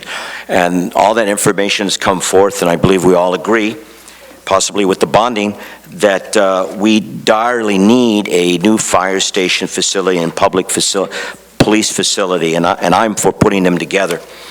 Now, I want very much this new facility for the fire and police. And moving forward on the bond issue is not a bad idea. But, and here's my but, I have been informed that there is another very viable alternative to the bond issuance. And with that in mind, I am concerned still about the bonding on Measure H. I'm worried about the solvency of Measure H. So at this point in time, I strongly feel as an elected official, I owe it to the public, my constituents, that they have a chance to see a presentation through Measure H on this other viable alternative. And those details on the viable alternative will be coming forward. In fact, it's by the company that did the feasibility study. Therefore, I would like, it's R&M. That's what I've been told. I would like to make a motion to postpone and carry this item over to the next city council meeting so that we may have a chance to see this viable alternative in a presentation through Measure H. Is there, because that's my situation, so we can have presentation. I want to be better informed. Besides, I'm really worried about the solvency of Measure H. So I'm making a motion that we carry it over to the next city council meeting. May I make a comment? I believe you Yeah, okay. made the motion. I'd like to make a comment. Okay, let's make a comment. Go ahead, Councilwoman Hurtado. This council has a habit of going elsewhere to seek information, which it's okay. I would assume that we all need to do our due diligence. However, you have very highly educated and highly respected and highly experienced individuals that come to you and bring you information for you to consider. You are considering God knows whose opinion at this point. We don't know who you spoke to, and that is absolutely unfair to our staff and to this council for you to bring up this kind of information on something this important at this late moment. It is absolutely irresponsible to be doing this, in that there has been many moments and many hours rather of work by your educated, highly educated, professional, and experienced staff. that you would question them in this manner and doubt. And I myself really do apologize for what's being proposed here. And I wish that if you feel you do not have the faith in your staff, that there be more communication amongst ourselves so we know where you're coming from. And that these kinds of issues that you are bringing up at this moment be studied by us all. Well, that's the whole point. Definitely, because there's a lot of business that's already been conducted by these Absolutely. professionals, and for you to seek elsewhere, I don't understand your reasoning. Okay, well, let me explain. Let me remind you, Mr. Mayor. Yes, sir. I made a motion that was seconded by Mr. Castro to approve. To approve this. Right. Yes, Sorry. but What was the motion? I'm sorry, Oh, Mayor. it was first made the motion to approve. No, I didn't second that. I'm second for discussion. Yeah. That's a second. So you can just withdraw. That's a second. Oh, I'm sorry. Okay. But when he seconds it, it doesn't mean, it doesn't indicate where he's going. Yeah, it doesn't Okay. indicate where it's going. All right, Council. Motion on the floor and there's a Okay, second. I'd like to respond to Councilwoman Hurtado's. Yeah, I do apologize the last minute, but it came to me the last minute. And it's just a company that wants to give a presentation as a viable alternative. It's R&RM. Mr. City Manager is very aware of them. And I think that we owe it to the public to see this other alternative. That's all. No disrespect to the staff. Can I ask a question? Yes. Mr. Mayor, or Mr. City Manager, if we vote on this and we approve that, would it have a bearing on the presentation by this other Good company? question. There is, by the way, we are aware of this other company. They did do the study. We did get information from them. We have circulated it to our financial people, our advisors that review this information. We had some very serious concerns with this company about how they were putting it together. And so it's not like we're not aware of it. We have looked into it. We have the people who have been working on this bond issue, I don't know how long, a tremendous amount of hours to put this together. That's duly respected. And and we are trying to make sure that we hit the gap so that we get the interest rates that you're not going to be able to get anywhere else. And so my biggest concern is that you're going to hear a presentation from somebody who's going to tell you they can do the project. We have some concerns with that. If we miss the ability to go out and get this cheap money, we're just delaying again the opportunity to move forward with our fire station, which is definitely needed out there. So it's not like we're not aware of this company. We are aware of it. City and Manager, we have looked into it. I respect what you're saying, but again, my point is to give the presentation for the public through Measure H. We may be aware, but maybe not all of it, and just to give them the chance, that's all I'm saying. Then we can make a better informed decision. I didn't, this is a viable alternative, and I'd just like to give them the chance to give a presentation. I'm sorry. Can I talk now? Oh, yes, go ahead. Okay. I'm glad that Mr. Haji was trying to look into another option. Our duty is to serve the community. When we serve the community, we have to have a best option to community. We just borrowing the money to let the debt growing for the community. That's not the best answer. We have more than $15 million cash is sitting down there. We can borrow ourselves. We can put the money every year, $1 million, put it back. We can put it back to ourselves for 12 years without paying any interest. Why we have to borrow the money to take the money away from the community to give someone to pocket more thicker? We have to be more conservative to managing our budget. Let them talk. And this is how council does. They don't like it. They try to stop me right now. So Mr. Moreno also tried to pushing Mr. Haji to stop me. This is how our professionalism here. Just stay on your focus. Yeah, but I'm interrupted by this way because it's a professional fine. way. Councilman Kim, proceed. Okay. And also, right now, a while ago, Mr. Hurtado was saying it's not fair for the people. We're not here to serve the company. We are serving here to the community to the benefit to them. So we have to look into our best interest for the community. And we have a lots of different alternative way to without using the bonds. And I don't know if the RLM, whatever the presentation with council, as a council, I never informed it. If I had, probably we could have a better decision before we approve the bond. So I'm supporting Mr. Hodges' idea to Postpone it. it.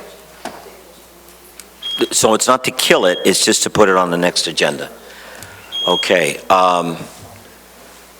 What's the order here? Go ahead, Marshall Lynn. Mr. Hodge? Yes, sir. Please go to the microphone. Thank you, Marshall Lynn. You're welcome, sir.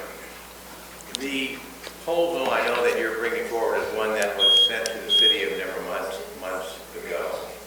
It was for, I believe, a company to come in and do a lease type arrangement to build a fire station and a police station. You know, I've analyzed probably $10 billion worth of projects in my life. A lot of projects are firms throughout the state of California. Lease backs. The companies that borrow money can never borrow, and I underline that, borrow money the way that you can, and as cheap as you can, with a rated bond issue. They just can't do it. I went through that proposal and I marked it up, and I think I called out and said, if you do this, it's not the way to go. I think time is of the essence right now. I think you have an interest rate that's moving away from you. Just read the Wall Street Journal every day. Bond market is going up, and up. This is not the kind of financing you need. I know that the police requires one in new buildings. We can build one, probably can build the fire department with the proceeds from the bond issue. It won't be enough, no matter whether you lease back or what have you, to build both, unless you're going to pay an awful lot more interest for a longer period of years. It seems to me that the most logical way to approach this is to build your fire station, because if you have more and more equipment being made, the Grand Plaza is one of those, you need additional fire needs. Move ahead on a slow basis, on a cash pay, and more money comes in from Grand Plaza. And perhaps, this is just an idea, remodel the existing police, so it is, the existing fire station, so it is a modern building for the PD. Remodel the fire or for PD? Remodel the police and fire on an incremental basis as cash comes in, and don't borrow to do that. You can do short-term note issues, which will have a lot of capital coming in. But I'm beseeching you to not miss this interest rate at all. And I know the firm, I know what they do on these lease back arrangements. You have the availability of cash to build this thing as cheaply as you possibly can. No one can borrow, private company can't borrow the way a AAA rated bond issue is going to be. You'll maximize your dollar. Over the long run, you're going to be a lot happier with that. Marshall Lynn, 2 weeks really does make a difference in your opinion? Pardon me? 2 weeks really does make a difference in your opinion? 2 weeks. I can give an example. Let me answer that question this way. Approximately 90 days ago, the chairman of the Fed made a comment that quantitative easing was going to be discontinued with the period of the next month or so. The bond market raised left 1 full point, 100 basis points, 1 full point. Interest rates shot up 1 full percentage point. To you, because we only have a limited amount of revenue coming in from for the bond issue, that would actually equate to $1 million in less revenue. One of the reasons that I've been very adamant, and I've been with you folks for a long time. And we appreciate that. And I don't push you into things unless I think it's the best thing to do. I think I understand the information. I think I understand national economics. I think I know exactly where the conference is going. I think 2 weeks could cost you just dearly. I really do. I really do. I think we need to move ahead with this thing. I think we have the perfect alignment of the planets right now. The perfect alignment of the planets. There's not a lot of bonds coming to the market. It will be coming in the next couple of weeks.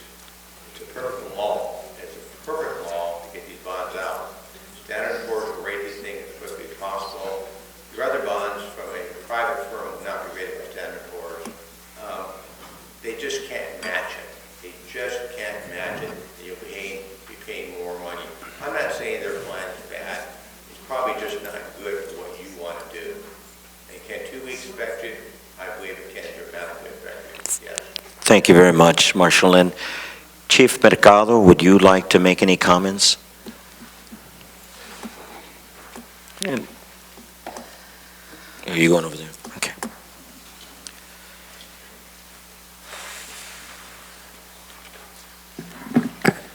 Good evening, Pete Mercado, Fire Chief for the City of Calexico. I think that there was a little bit of speculation here as to which direction the city should go with this. The bond issue was a big issue. The bond issue we rushed right into because, as Marshal Lynn said, the interest rates were great. The amount we could borrow against the city with a AAA rating, which I didn't know that they had a AAA rating, but that's a very good rating. I mean, you can't get any better than that. So, yeah, the interest rates are going to be good. I did call Marshal Lynn about this because Measure H approved a study to evaluate the facilities, both police and fire. They're over 40 years old. We know the condition is not very good.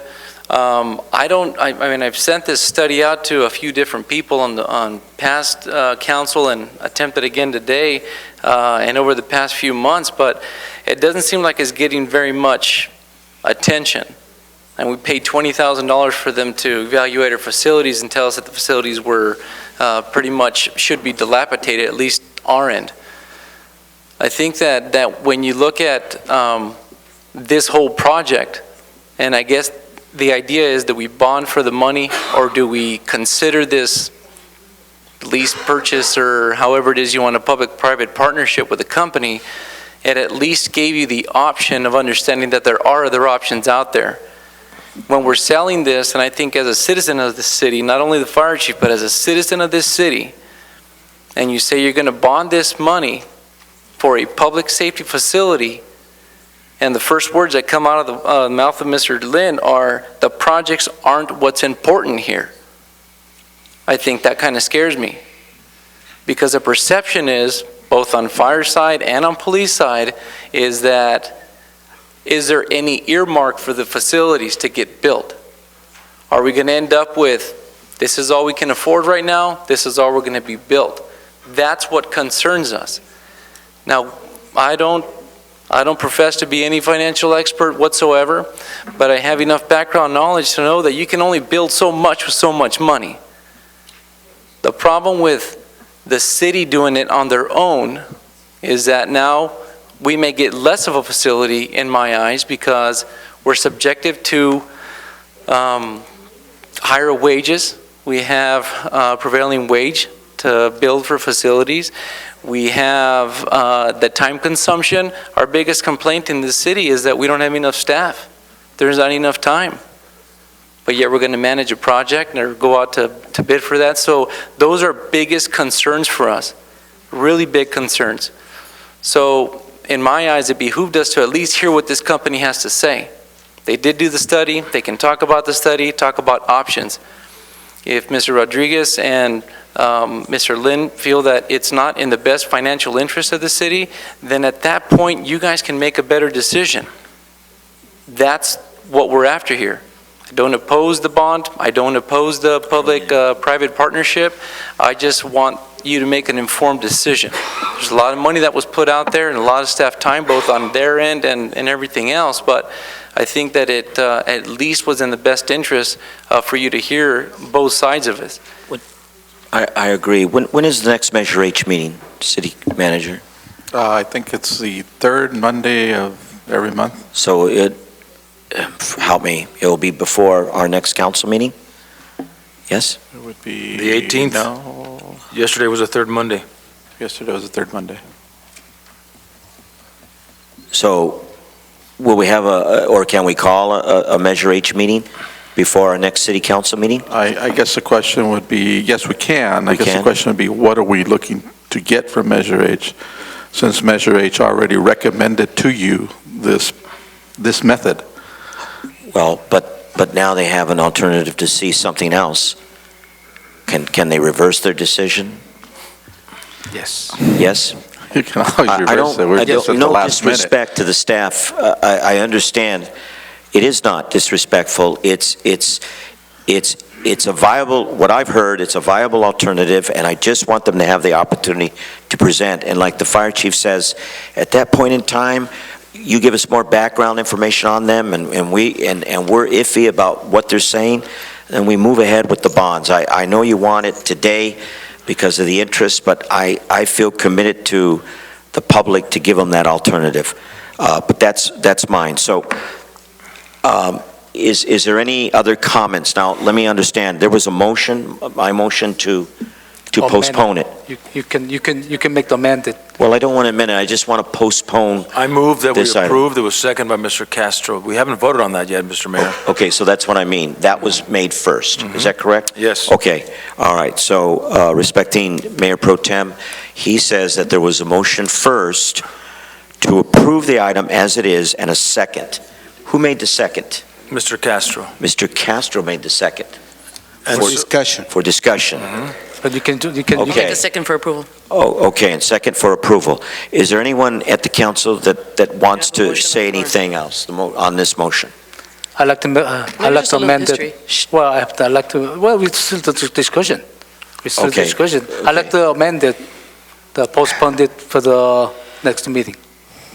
I have a motion on the floor. Yeah, You we have cannot to can respect amend his it. motion. No, Yes, you the can't. motion can It's amend. my No, no, motion. no, You no. cannot amend it. My motion, the second Councilman is Kim? owned by the council, not by yours No, anymore. I made a Councilman Kim. motion. Yes, You can't amend my motion. that is correct. Okay, I'm I sorry, don't know what Councilman Kim. Robert's Rules of Orders he's Yes, reading, but it it's is. not the Okay. right ones. All right, So right. okay. Councilman Kim, please. And I think if we don't jump on this, the city's going to suffer greatly. All right, thank you, I know Mayor Measure Pro H Tem. did their due diligence. All right, so there's a motion to approve this as it is. There is a second for discussion by Castro, second by approval to approve this. So let's please vote, okay? To approve as it is, to approve the bonds.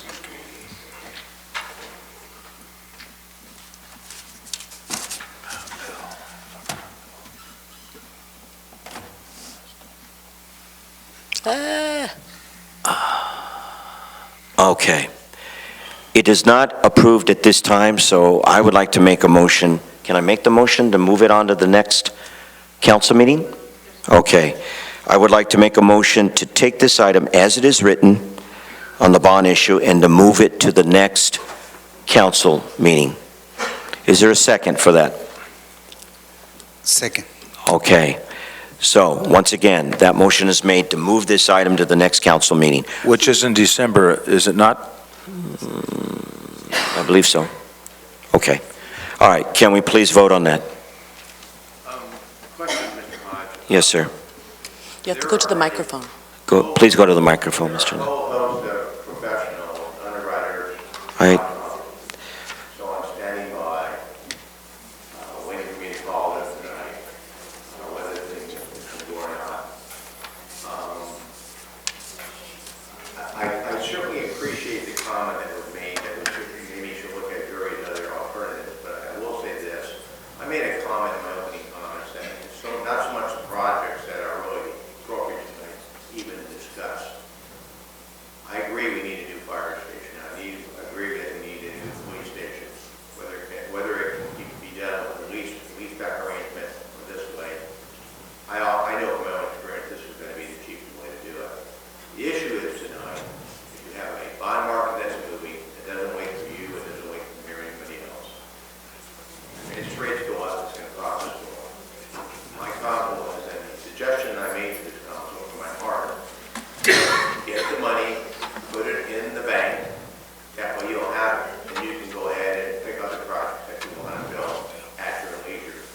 That would be the most expedient, probably smartest move that the city could possibly make. And I stand upon that. I don't vote.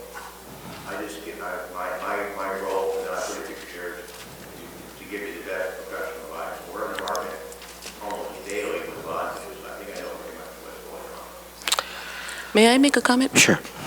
I think it's important for everybody to know a little bit of the history, what we're talking about, especially you young ladies that are there. The Measure H committee is a committee that has an additional tax income that they work with to do different projects. And the committee has been there a little over 3 years now, almost 4. in the first 3 years that the committee existed is when they reviewed the project that the fire chief presented, because the fire department had had some break-ins, and we realized that the living quarters, because the firemen lived there 24/7, we felt it was necessary. Actually, Measure H did it, gave a recommendation to look into a study and to see how much it would cost to build a brand-new building. Since those discussions happened in Measure H, since then, there's been a new council with new members on the Measure H committee. They have a different way of thinking. And I believe that this, the hesitance that is here to support the project that's already been in the works for the last at least 2 years is because there is a new council and there's new ways of thinking, which is fine. However, if you take this project to a new consultant, you are then burdening the city with more money. You're burdening the city with more money.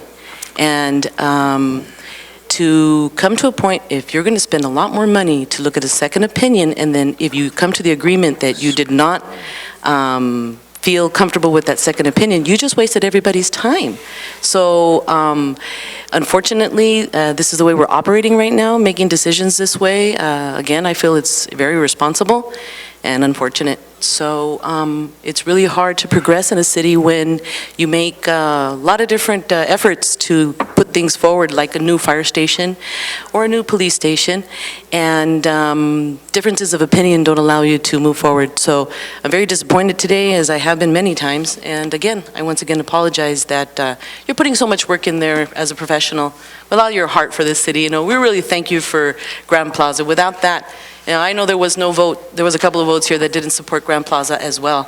And here we are facing one more time, but, you know, we'll get through this. So thank you for your patience. We certainly will, and I think there's a misunderstanding that I'm against the fire and police department. That's absolutely incorrect. All I'm saying is, as a public official, an elected official, this viable alternative was given to me. And based on what I know, I think the public has a right to be presented to Measure H. We can speed this up as much as possible. Maybe we don't even have to wait 2 weeks. Can we immediately have a Measure H meeting and have this presentation, and then can we have a special meeting on this item only? And why not just have a special meeting for the city council in 2 days, and I mean, if that's how you strongly feel, I'd rather see that the money's in the bank, and then we can make decisions on our menu of what we want and the priorities that we need. But I think that money needs to be in the bank. Okay. Can I talk? Go ahead, Councilman Kim. I don't know why our council member rushes into the pay interest more earlier. I don't know why. And we have cash more than $20 million in our bank. There's money sitting down there, so the money we can borrow ourselves, and we don't want to. I don't know why. And also, I believe that I was going to give them the Mr. Mercado.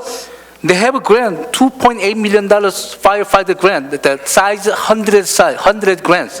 Total $288 million right now, and grants out there. The due date by December 6th. I'm gonna send the email to you about the link, so we can look into it. And also $1.6 million we couldn't approve the last time. My contact is saying it's a state, is money still there. So we can apply again. I believe we approved the single audit. We can apply again about the grant again. And also beside that, we have more than $15 million cash and sitting ourselves. We can borrow the money. I don't know why our council member to try to pay the interest to some other company, and same time somebody makes a profit. That profit, that's blood for our citizens. Okay. Please. Councilman Kim, okay, thank you. I just don't really want tirades here. Again, it's a simple thing just to allow this company to give the presentation, Measure H. That's all I'm asking. Mr. Servine is there. A little time. Mr. Servine, I don't know why it's a big deal. Very interesting discussion. Why is it a big deal to you? You're all having very informative. Public has a right to know. I'd like to make a suggestion. All right. Vote for it tonight. You still reserve the right to listen to that presentation. But can we reverse our decision tonight? No. He doesn't. When do we go to S&P for rating? The council elected to move ahead with this tonight in order to speed the process up, because again, I am just emphatic about wanting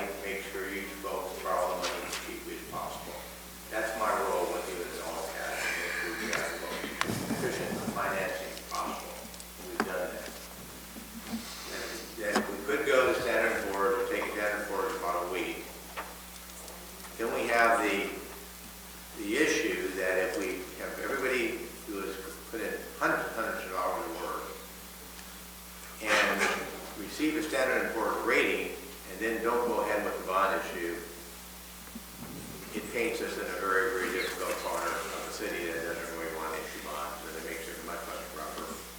Because what happens, once the Senate occurs, once we get a rating, banks and financial institutions, insurance companies, people that buy these bonds will say, I want to buy collectible bonds. All of a sudden, we're going to say, All right, I'm listening to that. they're not available. So you are saying that if we don't proceed, we will ruin or really diminish our possibilities with, No, I'm saying that if the council elected not to move ahead tonight, right? that's your prerogative. You are the political body here, the legislative body of this city. I'm just saying there's going to be somewhat of a reluctance on the part of people who put in hundreds and hundreds of hours to continue to move on this thing. We won't move ahead with standard and poor's rating. It's going to be damaging to the city to go ahead and get a rating. Because this city, after I'm gone, after all of us are gone, will continue to have to borrow money. That's what I mean, yeah. I don't want to see you down with that. That's what I'm concerned about. Yeah, so I mean, I would like to see if you want to have a presentation, and at least back or I just know factually private companies can't borrow the way that you can, tax exempt. There's no other way to do it, period. I just know that. Well, let me, But if you have the meeting within the next maybe 4 or 5 days, maybe we can just get through this, then you make an informed choice. Whatever you ladies and gentlemen feel like doing, we'll help you implement that. okay, what did you mean by the next 3 or 4 days? That we have this presentation? Maybe something about by next What? Monday or Tuesday. I'm sorry. Is that is possible to do, to have a special meeting, air the other proposal? And let me state, for some strange reason, that other proposal is so much superior to the public offering. I will be the first one out to raise my hand and will say, do it.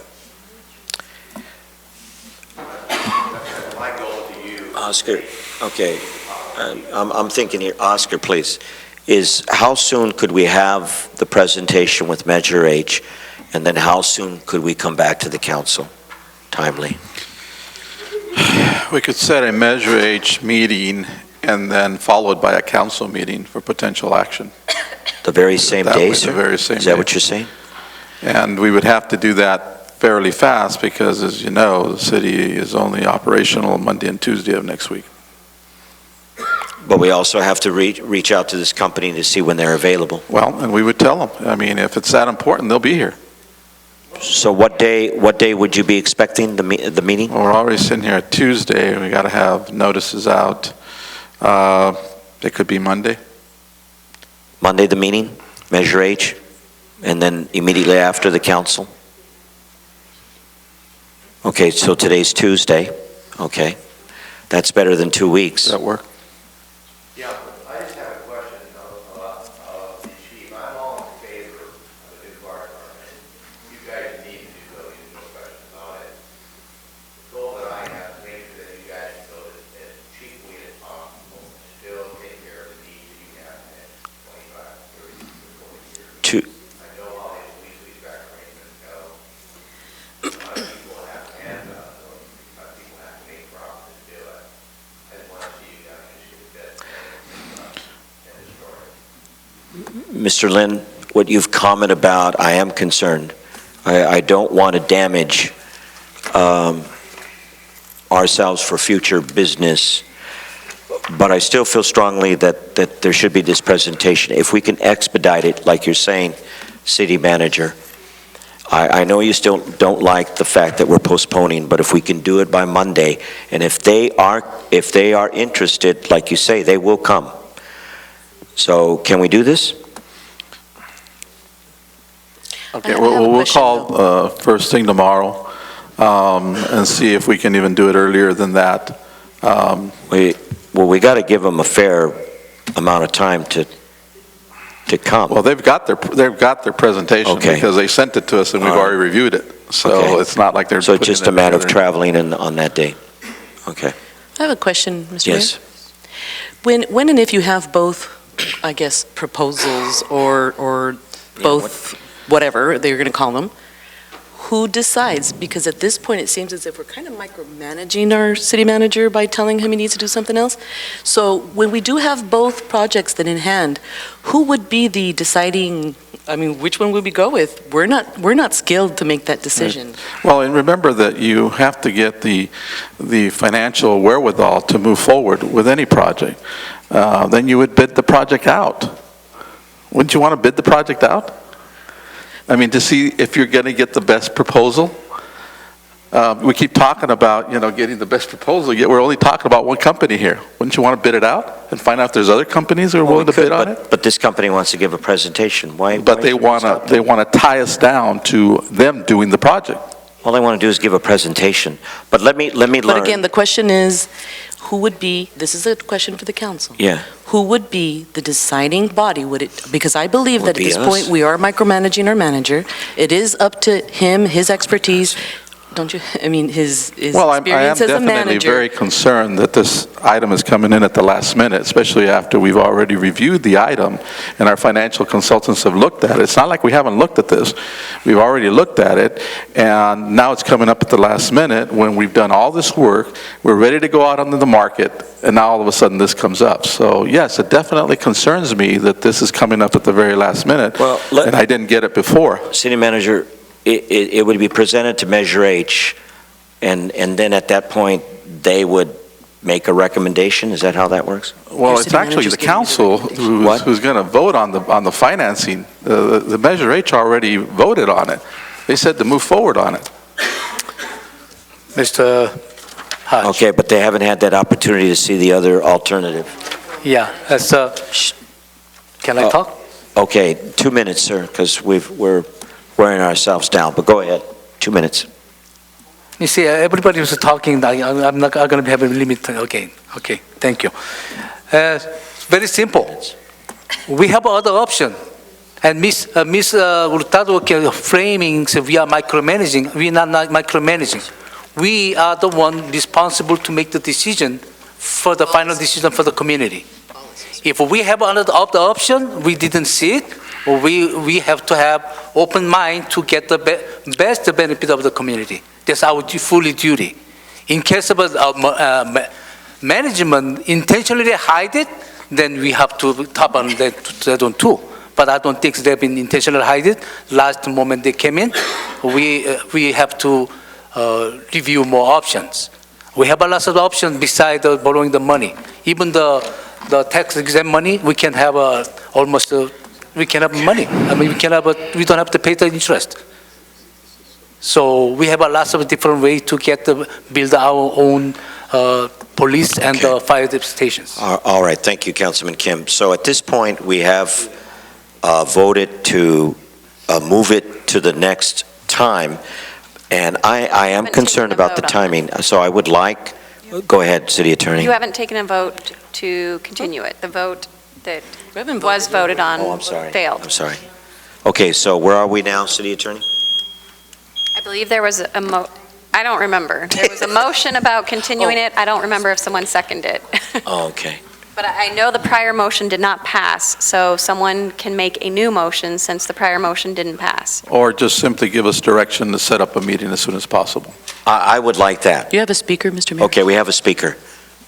Is that true? You want to speak, sir? Oh, okay. Please state your name. Hi, good evening. Diana Nuricumbo, 1068 Via Barranca. I just have a question on this new company that you want to see the presentation on.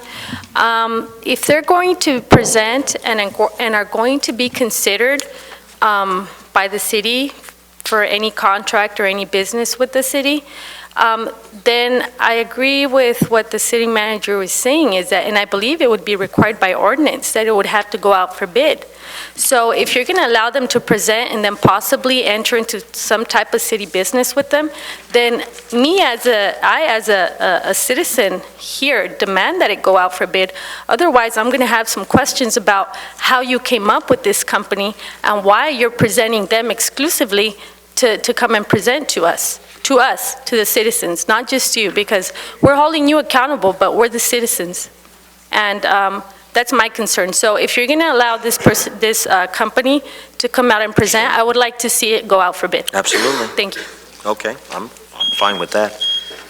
All right, then. All right, I would like to give direction as soon as possible. Okay. All right, so is there a motion? I make a motion that we give direction to city manager that I believe this upcoming Monday, whatever the date is. Well, we'll call them tomorrow, first thing tomorrow, and we'll let you know. Obviously, if they are saying, hey, we can get on a car and be down there for a Thursday meeting, we have to have 24-hour notice. Okay. Then we can certainly do that. Okay, I understand your concern, the sooner the better, and I'm in favor of that. All I want is their right, and if there's other companies that want to give a presentation, like it says, but I think that if we don't allow the public to see that there's another alternative, then I think we've done wrong. In spite of all the respect I have for all the hard work, I'm sorry for this last-minute curve, but it came up, and there is an alternative, so I stand by it. So then what do we have to do here, City Attorney? Do we vote, or we just go along with City Manager? Mr. Mayor, let me just make one other I'm sorry, Marshall, you have to, the mic. Part of the issue when we do the other type of project, I read the proposal that came in. I'm not saying the company's good, bad, or indifferent. There's no specifications, size of the units, there's nothing. We just want to build it for you in very broad brush terms. I have no idea what we would be getting. That really bothered me. I took a pencil and marked it up, said no. That would not fit the needs of the city. I don't believe they've really done any analysis of how much room we need, what our expansion is going to be. How can they possibly come up with a good project of where the thing needs to go, what the land acquisition will be? So a whole host of things that we would have to go through in order to build a fire station that will last for the next 50 years. The goal I had here tonight was to say, look, if rates are down, let's get the money put in the bank and plan it at our leisure. We don't have the leisure of waiting around 6 months. Every time rates go up, our money goes less. That's just the issue that I have. So, Councilman Hodge, Mr. Mayor, if you feel comfortable about having people here, we should go ahead and do that. I respect that. But let's make sure that they are definitive. Absolutely, Marshall. Definitive, what they're going to give us. The key question that I'm going to ask, what is the cost of your money? Okay. What is the cost of your money? If it's cheaper than what we can, they can give us, and they can give us what we want. Fine. But I want to ask the police chief, have we done, from our chief, have we done any kind of study, how much room we need, what size days we need, the equipment that needs to go in? So I saw the letter, I think that you were kind enough to send it to me. It was extremely general. And I just literally marked it and said, no. Well, I'm not the final say here, and I have no vested interest. I do have vested interest in it. I want to see you guys get the best possible dates for the money. I'll be here a long period of time. It just seemed to me that the proposal was so general, I just really just discounted it out of hand. If I'm wrong, for me.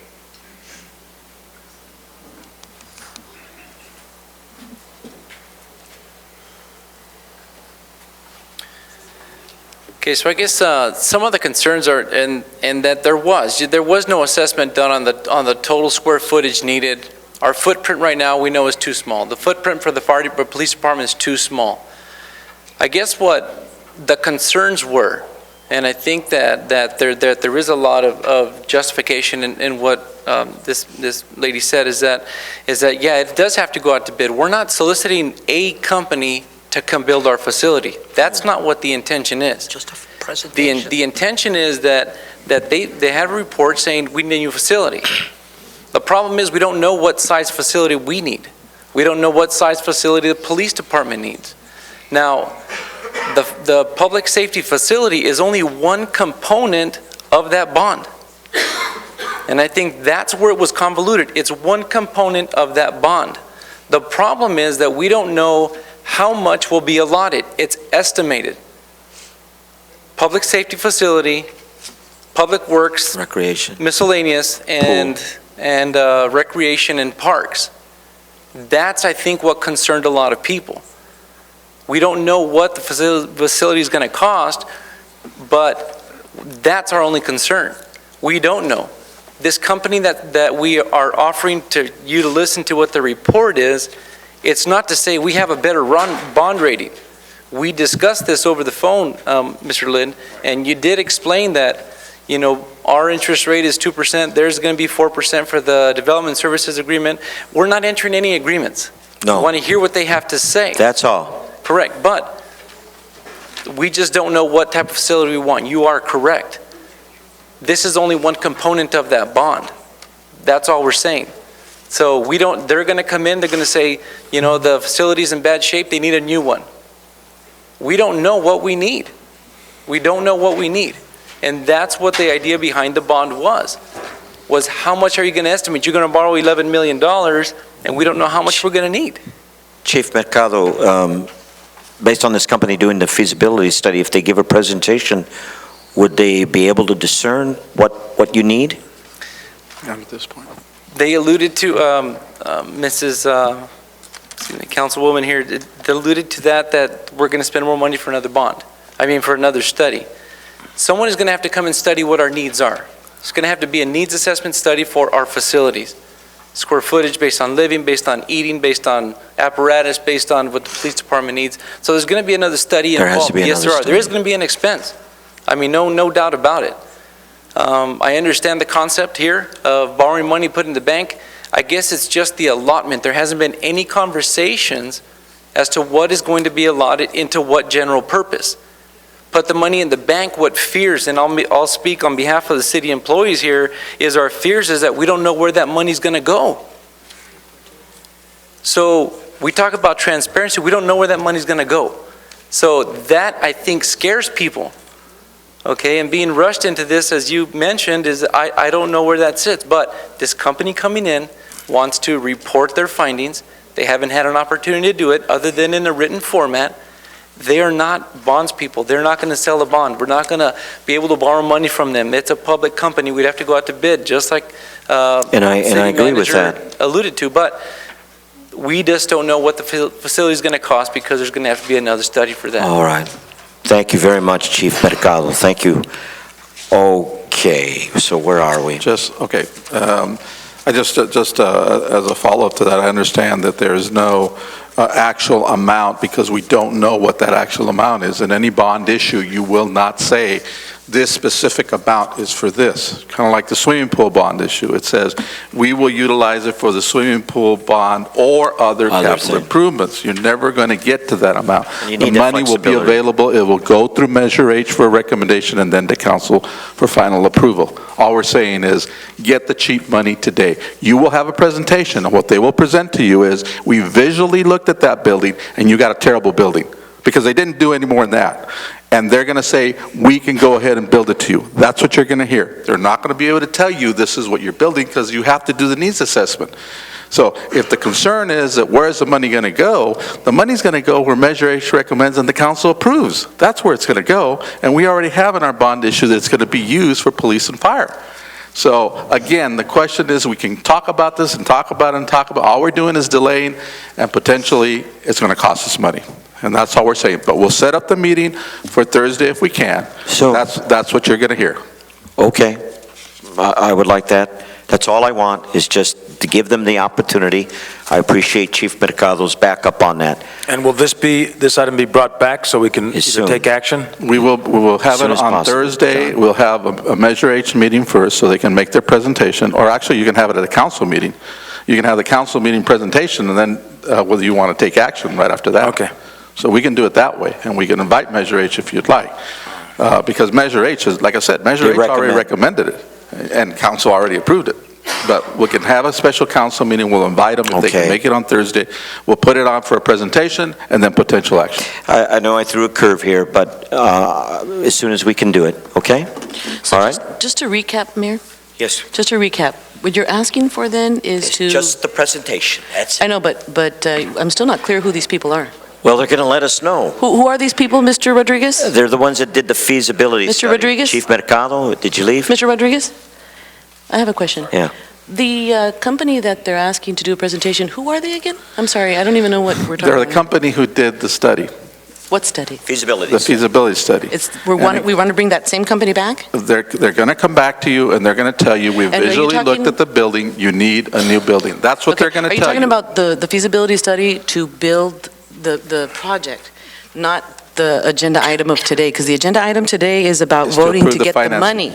And what Mayor Hodge is talking about is you want to bring back the person that's going to take care of the project Right. once the money is received, which is completely distinct subjects, right? There are two steps. Thank You you. get the money, you get it in the bank, and then you're going to decide what you're going to do, and then you're going to bid it out. If you don't get the money in the bank I and don't you don't get understand it at the a cheap rate, hesitance. it's going to get away from us. That's I all don't we're saying understand the tonight. hesitance of wanting, I mean, projects are going to be settled later. I don't understand the connection between the money and the project at this point, but neither you do. All I want is them to give a presentation, that's all. As soon as possible, that's it. And then we can decide. Yeah. The public has a right to see this alternative. Did you ask for a vote already? I have no idea where we're at on You this. gave direction. We gave direction, nobody's contesting it. So do it as fast as you Do you have can. another speaker, Mr. I- Get on the phone I know tomorrow it's a morning. curve, sir, but, okay. Wow.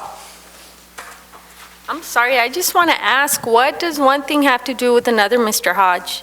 I don't know what you mean by that. After you see the presentation, Oh, be nice, Maribel. okay, after you see the presentation on Tuesday or Monday, Mhm. what does that have to do with getting the money in the pot? This is a feasibility study. It's totally different. And when that does happen, you're going to have to take it out for bid because there's a lot of companies that are going to want to build a new fire station. What does that presentation have to do with getting the money in the pot? What I understand which is it's a what's being company discussed? that we can contract with, and they can build the police station and fire That's not how you station. go out for bid. That's not the normal Well- process for going out for bid. You have to publish it. You don't invite them to come in here. You don't get to pick and choose the company that you want to build a I'm public just allowing building. them to have an opportunity to present. That's fine, and they can present, but what does that have to do with what this gentleman is talking about? Well, if we vote on this, then Then what? it's exclusive, is that correct? No, this only provides the money. We'll have to go through a needs assessment, we'll have to Okay. put together what we're going to be building, then you will have to bid it out. They want an exclusive. Mr. Hodge. Okay. Anyways, if we approve the bond today, we still haven't any plan. We still have to make the plan. So that's the differences. We can have the presentation, we make the decision how we're going to do, or we might have to open the bid for the other several companies, but we still can't have a chance to get the money. All right, but Mr. Councilman Kim, would you be in favor of voting yes on the bond today, and we can still have this presentation? Do you feel comfortable about that? No, we don't have to vote today. We already vote down the But agenda. Councilman Kim, these two But- gentlemen with their expertise is saying how important the timing is. I don't agree with it. Okay. Mr. Kim is an expert on that, okay? Yes. All right. I'm listening. You know, all I want is them to have a chance to present. But if it doesn't, if putting the money in the bank, how do I say this, still allows them to be a possible player, That's probably a good alternative. are you saying that they still would be a possible player if we saw the presentation? Mayor Hodge, Okay. All right. And, I'm sorry, go ahead. this firm, and I know a little bit about it, I'm not saying they're good, bad, or different, in fact, they may be the best firm in the world, who knows? Will they use our money to do this, or do they have to get their money their own way? Oh, it's always been that it's going to be the city's money. All right, so if the city put the money in the bank, that way we would know as a city, our council, our constituents, people in the city, know we have the cheapest money possible. We can go ahead and get that done. They can come in and give a presentation. If they're the ones to do it, go with God. But we know factually for all of our constituents, our taxpayers here, that it's the cheapest money possible. It really does. Oh, go ahead. Chief? Well, I was just going to make a correction, because as part of their I'm getting clarity conversation here, but don't go too fast. is they would like to finance it too. They Correct. have the ability to finance it. But what we've been saying all along, there is no way that they can compete with tax-exempt bonding. There's just no way. They're a private company. Chief, I respect your words. What do you say to that? No, they're, I do, but I'm asking for another yeah, the city opinion. manager is completely correct. I mean, it's still the city's money. They're going to be, I'm sure, one of the active bidders for any project in the city, whether it's a library, a police station, or a fire station. It really is, what he's saying is, we are borrowing the money to use for future projects. They are a viable company like anyone else is. The problem is that we, like I said, initially, like in that study, was that there was no identification as to what those needs are. It's true that what you will hear at that meeting is, the facility is in poor shape. You need a new facility. That's what we're going to hear. They have options. Their options are to renovate, tear down and rebuild, or relocate. They're not going to come in with an idea of how they're going to finance it. They'd love for you to get it through them, but they don't have the bankroll like I would say the city does, but they're going to come in with options too because they are a for-profit company. Yes. Mayor. Okay, but wait a minute. Oscar, we can do this on Thursday? 2 days later? 2 days later, Oscar. You can do whatever you want. Only 2 days later. I'm just saying that, you know, as Marshall said, the market waits for nobody. Only Not 2 even days for- later. You'd be surprised what we've seen the market doing. We can do it in Okay. 2 days. Go ahead and speak. Hi, Armando Real, 565 Scaroni Road. It seems to, obviously this is a very complicated Yeah, no kidding. project, but from what I hear, it's as simple as calling what's the company name? RRM. And asking them, Just want to see what they have do to you present. guys have to build it if you guys come and do the presentation? And then if they say yes, that would mean that they wouldn't go out for bid, which obviously it should. I believe, yes. So I believe that calling RRM, if you guys come and do a presentation, Mr. Lin, obviously you guys have seen what they want to do. Are they a company that it has to build it if they, No. no, it could be bid out? Yes. Okay. Yes, that's what and it should be bidded out. It's just the opportunity to give this company and any other company that want to be to give it an alternative. Okay, that's what I wasn't sure if it has to. I know it's at the last minute, by but- them. Okay, all right. Mr. Mr. Rodriguez, would it hurt if this council voted to approve this item and get that money in the bank and then get the presentation letter? Well, we're going to have to invite other bidders. Okay, so it's going to be a long, drawn-out process. Exactly. I mean, they're Let's get not the money in the here bank, Bill. they're here because they want an exclusive. That's the bottom line, okay? If you're saying they're going to bid it out, they can bid out with anybody else. All we're saying is, get the cheapest money you can. You want to build it, we all want to build it, we need a new station, get the money in the bank at the cheapest rate you can. Then we can talk about what we're going to build. Mr. Hush, that presentation as they include another venue of how we're financing the build. So we don't have to approve the company after we listen to the presentation. We open the eye for another venue over how we're going to finance the project. We might can go for the bid for if we choose that way, we might can go for the bid for the project, or we can use our money, $15 million in sitting down there. We can Well, I don't know about that, too. Councilman Kim, if is that true or not? Yes, that's an enterprise fund we have it. All right, I brought this up, looking at me, but I need to explain to you that I'm always open, even as this discourse happens. Marcia, you said something that does concern me, and I'm sorry for my constituents, unless someone can get up and counter that. And if I understand you right, is if we prolong, we're going to hurt our chances in rating, right? In future business. Is that correct? Do I understand you? Mr. Mayor Hodge, there's no guarantee about rates. I mean, there really is no guarantee. It seems that the trajectory of rates is going up. The chief may have the best company since the invention of companies. If that's the case, then they may very well be the company to build it. Chief, if I understand you correctly, they want to come in here and present a proposal to build a fire station using I'm sorry, John. It's coming. Yeah, Mr. Lynn, I think patient. you're kind of confusing my intentions here. I don't have a preference on what company comes in and builds a fire station, a police station, anything. It doesn't bother me. I don't care who does it, so long as it gets done. Okay, now, whether it is that they're going to come and propose building a facility, I don't know. I don't know. They haven't even come to me and asked me. This was information that Mr. Hodge wanted, and I provided him the information on this feasibility of the structural soundness of our facilities. That's what was studied. Not building and cost and square footage, none of that even came up. So, Okay, so basically speaking, to make sure that I understand this, and both of us are on the same exact page. I mean, I know where you want to go. All of us want to get a new police station, a new fire department, correct? Is that correct? a fire station, yeah. Police or whatever. We're just saying that it really doesn't matter who comes in the building, as long as it gives us the best bid. It could be this company, it could be whatever. I'm just saying, have the money in the bank at the cheapest possible rate.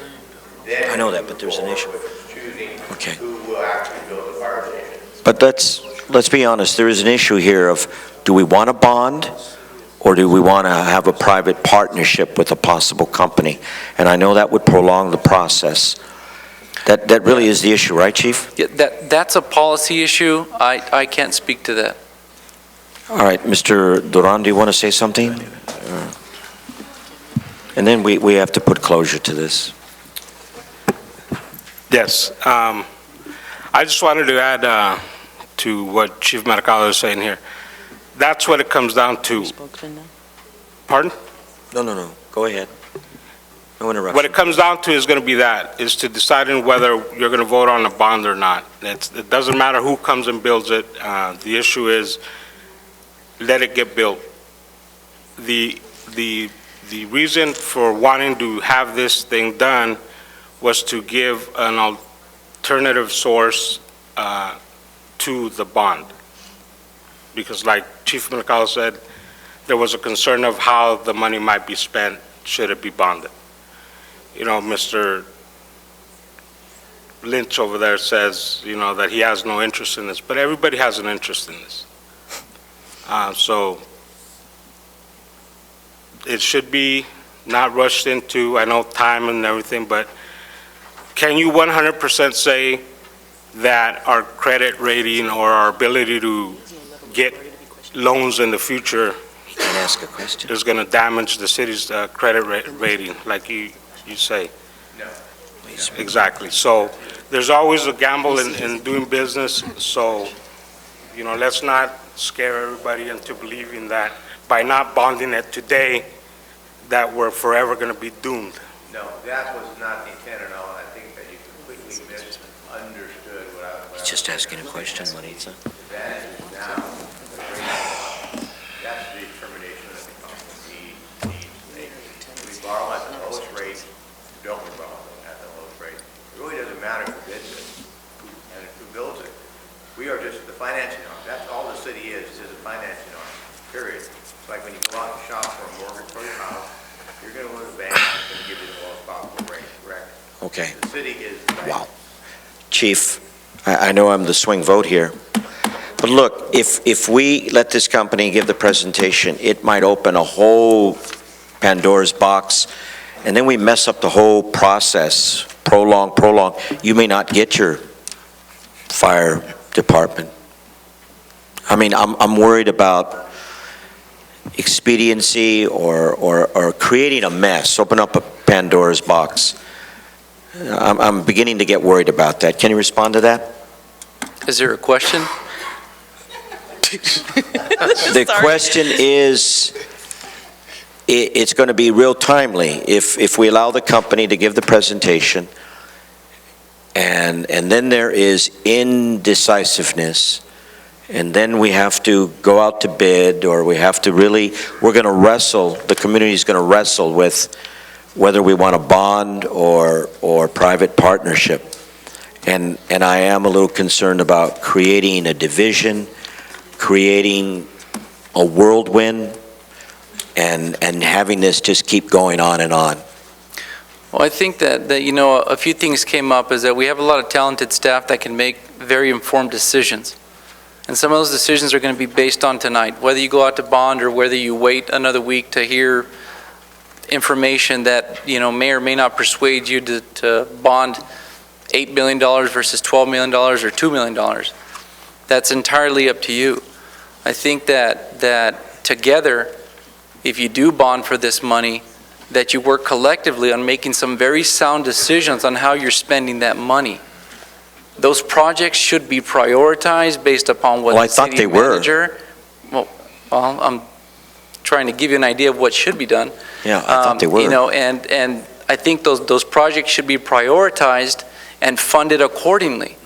I think, and if you are able to make that decision, have the money in the bank, and decide on which area you want to continue to make your priority to fund, then you go ahead and do that with the utilization of all your staff. Not just come up and use it as a slush fund or whatever it is you want to Yes, I call agree. it, to use it to fund projects that come up last minute. That was my concern. So I think that, you know, there's plenty of staff here that can help in the planning Oscar, process. I will That swing money's my in. vote if we can promise that the priority of these bonds are exactly what was stated, and that is the fire and police department. And again, the process, once we fund, if we fund this and we get the money in the bank, remember that you are the ultimate decision Yes. on what projects get built. Okay. It's a recommendation from Measure H, and then it comes to council and you approve it. So you are the ultimate decision on how you prioritize those projects. Okay, we've had a long discussion here. I've gone back and forth. Mayor. Chief, if I hear you right, it's okay for the bonding as long as we do the prioritizing. That's what I care about, other than just giving this company. But I understand the argument that it's an exclusive kind of thing. I understand that. So please forgive me for deliberating and going back and forth, but that's part of having to make an informed decision. This was an alternative that I felt had to be examined.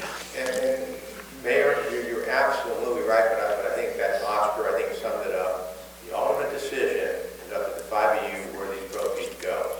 If it's for a pool, fire department, whatever, you make that decision. Wow. And then say, here's money Okay. in a bank account, now it's up to you guys. Change. Period. You make the Okay. choice. All right, I'm going to change. Mayor, Yes, may I speak? yes, go ahead. Yes. Wow. This issue, it's something that we need to understand. Our decision, is going to be very important here. Yes. Why? Because we are here as a council, we are here to protect our city, our community, and like in this case, I haven't seen the interest, I haven't seen for how many years we are going to continue to pay this bond, and it's going to be, if we are going to look for $10 million. $10 million. Do you know how much we are going to pay for that? Almost $40 million. We need to make sure,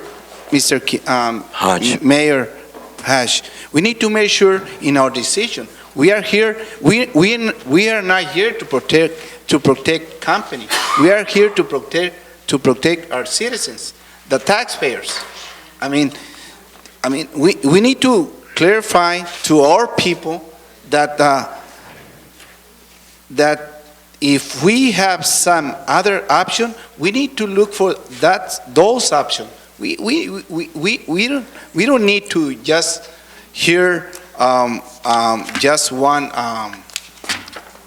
bond company or one company in order to build the necessity of the public safety facilities. I mean, we need to hear options. Why? We are not in a hurry. Like in two items, I believe there is two items back. Mr. Servin, he mentioned, Mr. Kim asked him, did you bid on that process? I don't remember the item, but he said, Mr. Savinski, he said, you know what? We don't have no time to bid on that. I mean, come on. We need to open for bid everything. And now, everybody's focusing, the majority of the council and the administration, we need to open for bid any company, any bond issue. You know what? You're right. But 2 items ago, Mr. Savinski, he said, no, we can't. We can't. We don't have no time. We are here to protect the citizen. We are definitely 100%, Mr. Mayor Hatch. So you need to be careful, because there is so many issues that the city of Calexico is being working with the bond.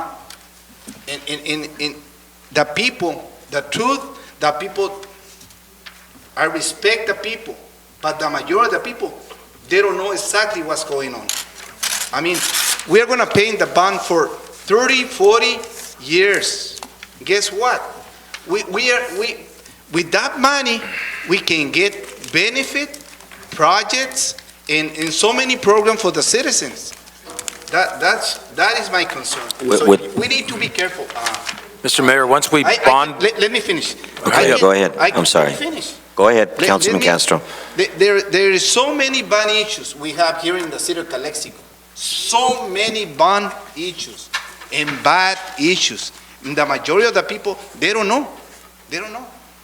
And that's the sad part. So just because we need to decide today on this bond, you already mentioned, we can give the opportunity, we can have another option, because we're talking about options. We're not talking about, we are going to make the decision on that company, on this, and this bond.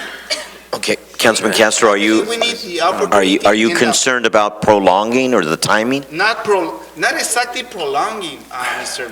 Mayor. My concern is, if there is an option, we need to go for it. That's the point. I don't worry about the prolonging. Mayor Pro Tem was next. Let's move on with this item. Move on. We're just going around in circles. No, that's right. Let's take some action. All right, I'm going to direct to have it on Thursday. That's my direction. Or is it a vote, Oscar? Not necessary. Not necessary to have the Go ahead, City The Attorney. mayor can call a special meeting on his own, so you... I'd like to call a special meeting on Thursday. Well, I think what Oscar needs to find Yes. out is if it's even possible for Thursday. So you don't need to give All right. direction on a specific time. All right, unless the city Oscar, manager... please find out when is the next available day to have a special meeting for a presentation as soon as possible. And we give that option, and then we take it from there. Okay? All right. Let's move on, as Mayor Pro Tem Moreno said. So that was item number what? 9. 9. Let's move to 10. Let me see here. Acknowledge receipt of the monthly financial report. Yes. Are we going to do 16? Let's do 16 first. That's right. Okay. 16 is the same as 9. The same, essentially. so it goes along with the direction. Okay, then, ladies and gentlemen, all remains is informational items. 10, acknowledgement of monthly financial report, July. Acknowledgement August monthly financial report, number 11. Acknowledgement of September 2013 monthly and quarter financial report. Acknowledgement of business license delinquency list for September 2013. Acknowledgement number 14, overtime justification report. Acknowledgement of business license delinquency list for October 13th. Would we all just like in a bunch here, a bundle, acknowledge? Mr. Haji, Okay. I have a question on that. All right. They have numbers. Okay, all right. They have numbers not correct. Okay, go ahead, Councilman Kim, make your, we have future agenda items. I have numbers not correct. Which number? As the numbers, the whole numbers in there is not correct. Okay, I have Councilman Kim, big issues on our budget. okay, be specific, which informational item you're referring Sure, to? let's go to the quarter report. Which one? Quarter report. What number is that, The 10, 11? September 30th, number 12. Number 12, Number 12. okay. Go there like a general fund expenditure. Okay, Ladies and gentlemen, two of our councilmen, are you leaving? They have a human resource. They have an annual budget. Okay. $28,000 budgeted. We spent 23. Actually, we already spent $23,000. And how come the money is they already spent the annual budget already? All right. And the other one is a fire. They budgeted the number 7222, 6,295, and we spent it already $275,000, like more than 1,000% more. All right, Councilman Kim, just calm down. City manager, Numbers can not you? right. I've been talking to the Mr. Okay. Rodriguez last time, and still coming same number. All right, City manager, can you address this? Yeah, we can address it. I'm going to have the finance director come up. I'm sure there's some adjustments that need to be made to some of these accounts, and that's why they're probably showing up. Sometimes what happens is they distribute it into a wrong account, and so they have to go back and make a journal entry. That's not unusual. Journal entries are there to correct the books when there's errors. And so nobody's going to be perfect, but I'll let John address it. Yeah, but I told you 2 weeks ago and didn't fix it. Anything this coming. Those could be ongoing, and it could be for other things. Okay, So please don't be argumentative. Allow Finance Director Quinn to give us insight. Let's not argue, let's just listen. You made your statement. Go ahead, Mr. Quinn. Good evening, Mayor, Yeah. members of the council. It's always fun to follow up with the hands. Yeah. This particular item, 72, department number 7222, is part of the fire budget. The reason that looks distorted is because when we put the budget together, as time was running out, we had to find some way to allocate things down below the usual department level. And while we were putting this budget together, we of course were going through some of the reorganization things that we've discussed with the council before. And if you'll notice 7221, that has I'm not even listening. that is in fact the bulk of the fire budget. Some of that money belongs in 7222. We just have not moved all of that in because we would have to sit down with the fire chief and Okay. work out specific individuals and materials and supplies and things that would belong in that fire prevention 7222 department. And I'm sure that a lot of that $3.5 million would filter down to that department and make the actual expenditures come more in line with the budget. Okay. Mr. Kim, please don't argue with Mr. Quinn. You've heard his statements. If you want to carry on in private.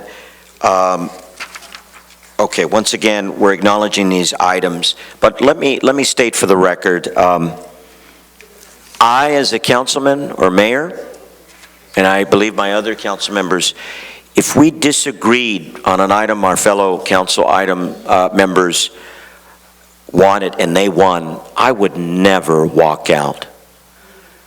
I would be the man and I'd stay here. I'd take my loss, but I wouldn't have a spoiled fit. And so I'm disappointed in my two council members to walk out. That's the second time they've done that. So public, take notice. That to me is unprofessional. If you lose, you take it like a man. I respect the staff. Holy almighty, I'm only asking for 2 days more. That's all. So, Councilman Kim, can we wrap this up? Can we just acknowledge these areas? Well, again, I'd like to have a right number. That's all my intention. All right, your request is noted. The budget has to be very correctly to present it. All right. So duly noted. Can we acknowledge these items, please? There is some other numbers, right, Mr. Kim? Other pages? Oh. Yeah, they have several. They're like what's it called? Carnegie Library. We have a 14,500 budgeted. We already spent 26,000. So do we have a bad budget, or do we have a wrong applying or wrong spending? So I can't trust these numbers. Okay, can you make an appointment to talk to Mr. Quinn about it? Not to lay it out here? No, we just need to write the right All document right, to you're the making the public. request, it's duly noted. Mr. Quinn, a comment? You know, Mr. Kim, budget is a dynamic document. It's not cast in concrete. And this budget is a working document. I really object to your saying everything is wrong. You adopted it. You seem to agree with the department level budget that we have produced here. We even said at the time we brought this to the council that there were some things that still needed to be moved around and adjusted because we were in the middle of the organization. But for you to say this is wrong, it's no good, and those things, I think that's a slander to the staff. That's a number. Numbers are adding up, are supposed not adding up. Okay, Mr. Kim, let's just stop that. Let's acknowledge that. Let's move on to future agenda items. Any future agenda items? Councilman Kim. Mr. Kim. I'm sorry, Councilman Kim. Okay. Put you guys together all the time. Sorry. Okay, I believe the two things. One, Only 2 items, sir, please. yes. The one, I would like to have build a municipal swimming pool in the agenda. Build the swimming pool, the municipal swimming pool. When you say municipal, only by the city? So not only by the city. Whoa, okay. I'm concur on that, Mr. Kim. And the other one, I like, since we have a lot of issues that keep questioning about the police department, I'd like to have all the department investigative audit, starting with the police departments. We would like to have a put on the agenda to approve it. You don't need to get excited. City Manager, will you please note I that? concur on that too. Okay. Do you have any additional, your own, those are your 2 also? Yes. All right. We had future agenda items, and Councilwoman Hurtado was concerned about not having them, but unfortunately, she's not here. Again, I'm disappointed. I know I threw a curve, but we're going to get this done in 2 days, and I respect the Chief Mercado's arguments. All right, at this point in time, no more future agenda items. This meeting is adjourned at 9:24.